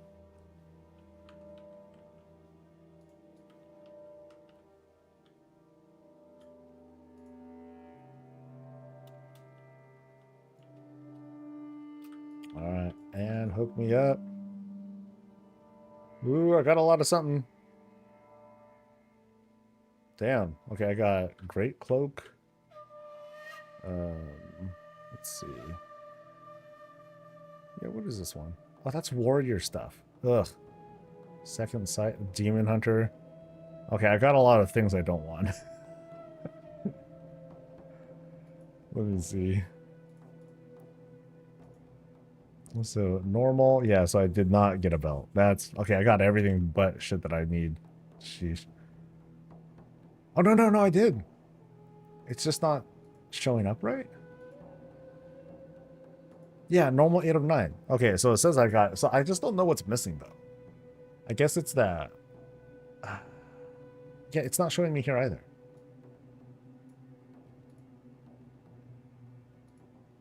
Hmm. Yeah, so what am I missing? I would love to know. Because then I'd like to, you know, collect it. Yeah, let me do a reload UI and make sure it shows up.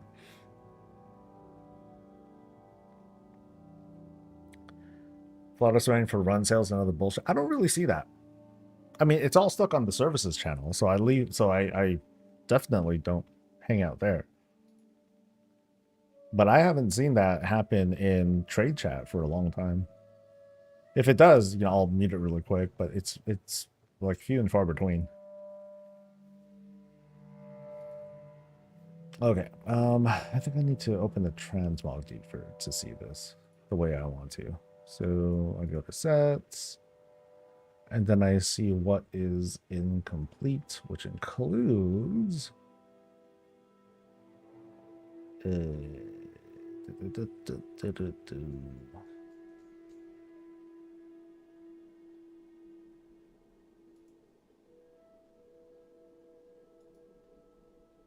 Q transmog. What's that?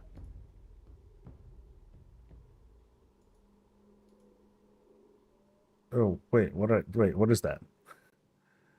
What is this thing with the people? I don't know what that means. Oh well. That's add-ons for you. Lots of mysterious shit. So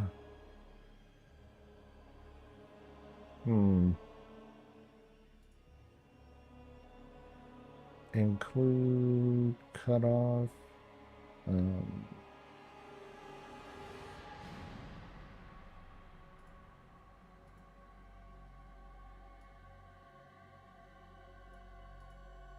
Is it because I'm doing this that it shows up as a weird positive? No.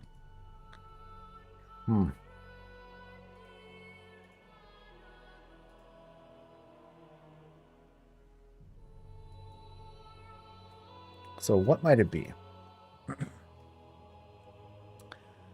Yesterday I queued Heroic to get a Titan discs and got put onto Oceanic servers. Oh, that sucks. that's lame.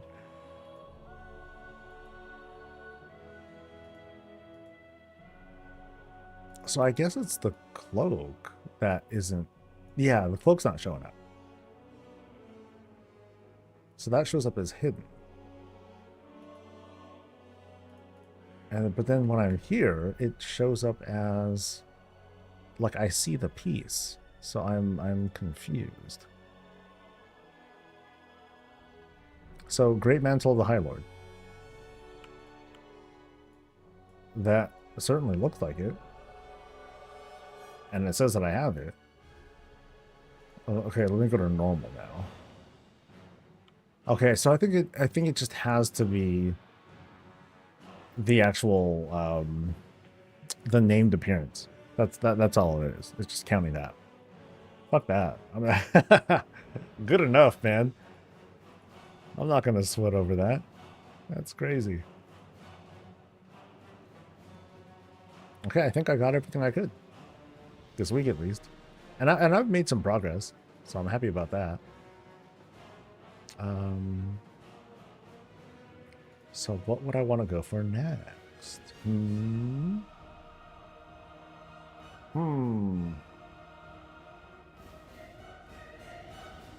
I guess the next one would be to craft some of the stuff that I'm missing. So like these two things I would craft, and I think I have what I need for both. So, you know, let's do it. Let's do this shit right now.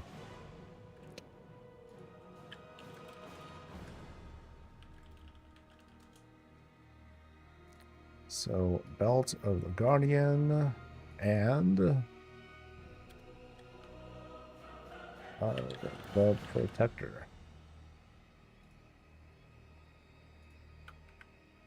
Let's get out of here. Let's skedaddle.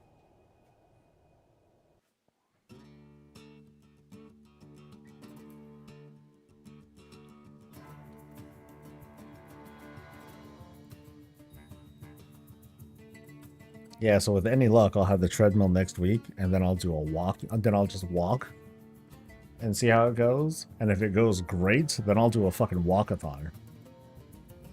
Yeah.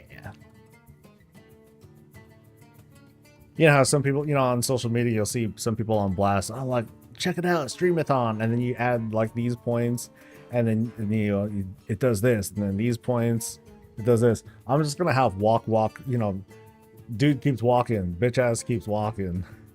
The walking don't stop. He'll walk wearing a stupid hat. I don't know. Like, that's as far as it'll go, but it's just going to be a lot of walking. All right. So I am... oh, shit. I'm crafting. Okay, so I need stuffs. What do I need? I need...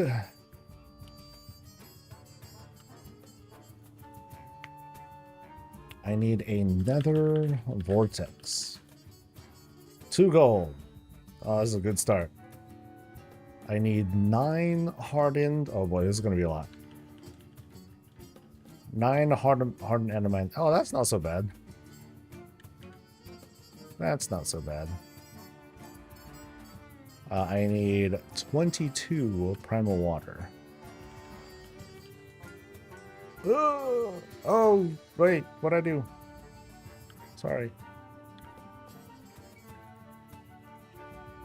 Try it again. 22 primal water.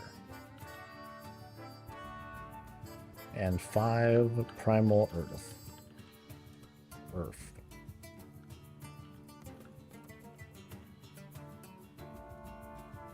Ain't so bad.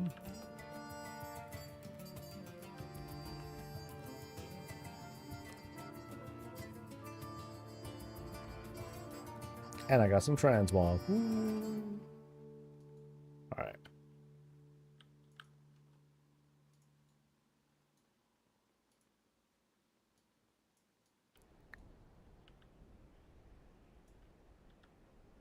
And they're BOPs, okay. Of course, otherwise I'd probably be lazy and sell them.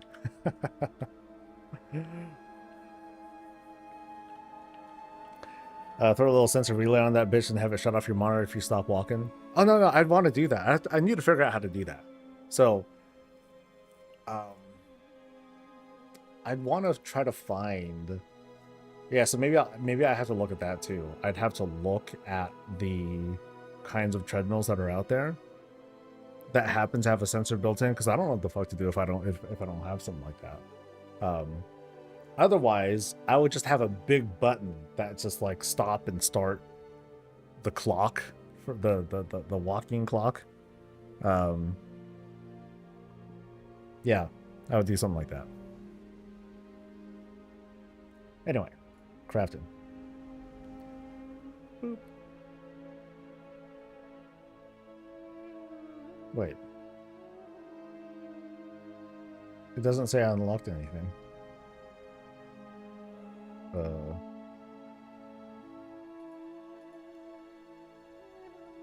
Hold up. Boots of the Protector. Boots of the Protector. Oh, no. It's a... okay, I unlocked it, but it doesn't notify me. That's kind of odd. Okay, so Guardian.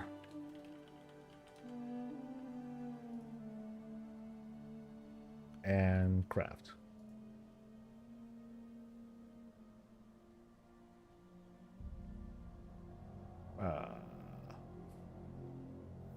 Belt of the Guardian. Profession.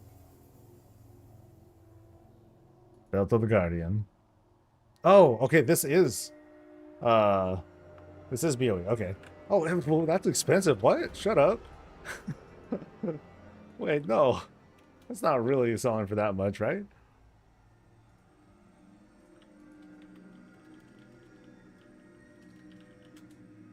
Damn. No way does that really sell, though. No way. Oh. Whatever the case. I'm wearing this one. Yeah, merely a set. Oh, that's smart. That's a cute one.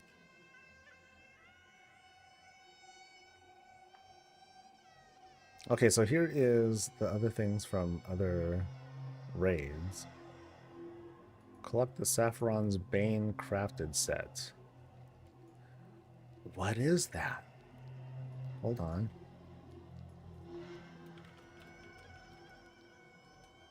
What is Saffron's Bane? Is that like the frost resist sets? Let me look at that. I'm curious. So, is it Icebane?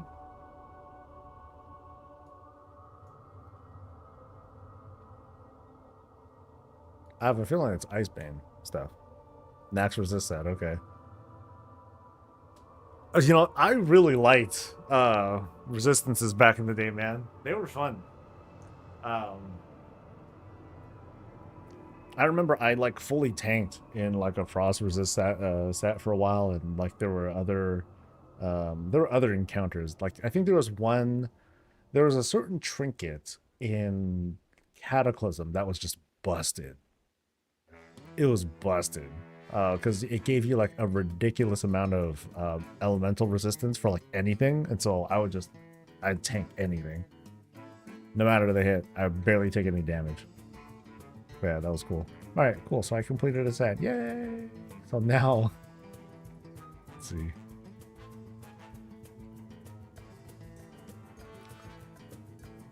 Now I got me that full. I got that whole purple pink Power Ranger set. Nice. The red one I liked a lot too, or the red orange one. But then that was like old Gladiator stuff. But I got that pretty easily, I think. Let's see, what else am I missing here? Okay, these inform me of like all sorts of stuff I'm missing. I've never been so pissed as when the Wrath Frost Resist set was not needed for Saf. It wasn't? Well, I guess the Paladin helped out a lot with the Frost Resist aura, but man, I just felt like a beast when I was wearing the full set anyway. Whoa. That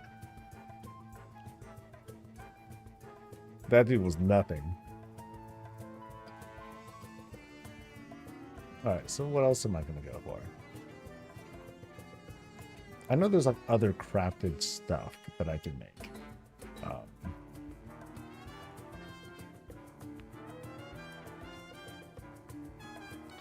So crafted items, yeah, there's plenty of crafted stuff that I haven't made for myself. Oh, look at that. Oh, gore.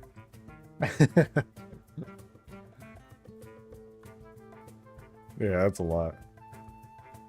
And a couple of, that's right, there's a bunch of these things that, yeah, there's like a meta achievement for unlocking all sorts of goggles, and yeah, these are kind of a pain to get. It's hard to get the recipes for these. The first one people use it and then it died off. Yeah, people started to out. Well, I think it was because I do kind of recall, like, this is, of course, this was during Wrath. So what happened was people were farming 25s, or they were pugging 25s to get some gear because it was better than the 10s, and then go back to 10s and then just smash. Yeah, so some people in my guild at the time, they were pugging and doing some, and I did a little bit, but I didn't do much. I don't really care for it, even back then. But with the Frost Resist set, that was sick. Yeah, too bad I never got into vanilla back then, and you know, didn't care about tanking either. And then classic, it was just too late. I wasn't very interested in doing all that stuff. Okay, so let me make sure my gear's back on. Yeah, everything's on. It's like the best that I can make it. And then I just need 30 more. Yeah, so that means next week I'll be able to make these boots into a 675. And then the week after is when I'll run out of choices, actually. I might go for the belt or I might go for the neck. I might hold out. Yeah, I think I might hold out, but I have a feeling that I'll give in eventually. But I'm gonna change this to crit haste. Get rid of this filthy mastery. Um, but there's not too much else that I can do to shift more mastery into haste, or shift more mastery into crit.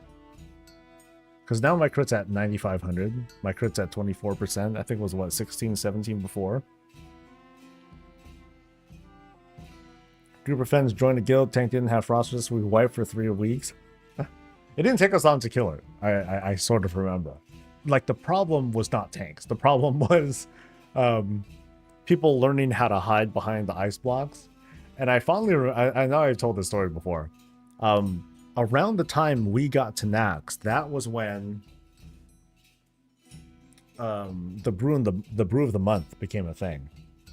And so some people, they use the brew of the month thing to turn into a fake ice block, and people would hide behind the fake ice block and they would get trolled. You know, and then we had a couple mages back then too, and they would also like just ice block themselves and troll people and get us all killed, and we'd laugh. Yeah, like what Mort's talking about. Yeah, but the brew of the month, that got people too. You just stole the tank slot and Warcraft resist heroic Cindy. Nice. I do wish we could redo classic fully blind as a community. You know what would happen though. People would get onto the PTR, they'd learn everything, and it'd be the same thing. That's the unfortunate thing. You can't undo the stupid. Yeah, there's some, you know, you can't take that back. Yeah, well, that's one of the big reasons why I didn't bother with classic, because with any of the classic era stuff, because I went through a lot of that, and I don't want to replace those memories. I mean, it'd just be more memories, but I don't really want to go through that gameplay again. So. If you want to sell it, you macro the mod, call out to ice block. He'd have 0 frost resistance. We get 2 shot after her breath on melee. Oh yeah, because I remember that. Otherwise, the frost shit, it was wearing people down quick, right? So between that and having a paladin with the frost resistance aura, yeah, it was nothing. It was nothing. So I don't mean fully blind. Absolutely no one knows. I think what would happen though is, you know, we would see the Race to World First people. They would smash and they would set the pace for everyone else. So it would just be, it would be better, because what the race people would figure out would be figure it out for themselves. There would be a lot of people who would just try to follow the format and follow the formula, and they wouldn't be able to do it because they're just not as good gamers as they are. And then there's everyone else. But I feel like outside of me looking at timers ahead of time, and you know, maybe there are some people in even our raid that look at the fights in secret and just don't say anything. I think we do all right. And as for how other people end up figuring things out, or how they end up playing their experiences, that's them. You know, we're safe in our little bubble, is what I'd like to say.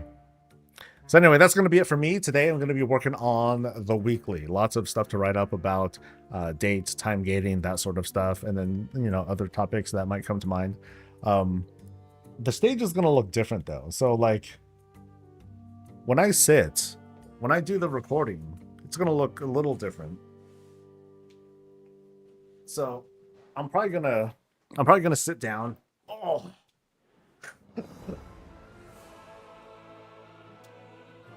Okay, I'm going to sit down and I'm going to move this down a little bit, right? So this will be like, it's still super blank. Maybe I'll just find posters or whatnot to just put up on the side. Be a little bit more centered, and then I'll talk stuff. So, yeah.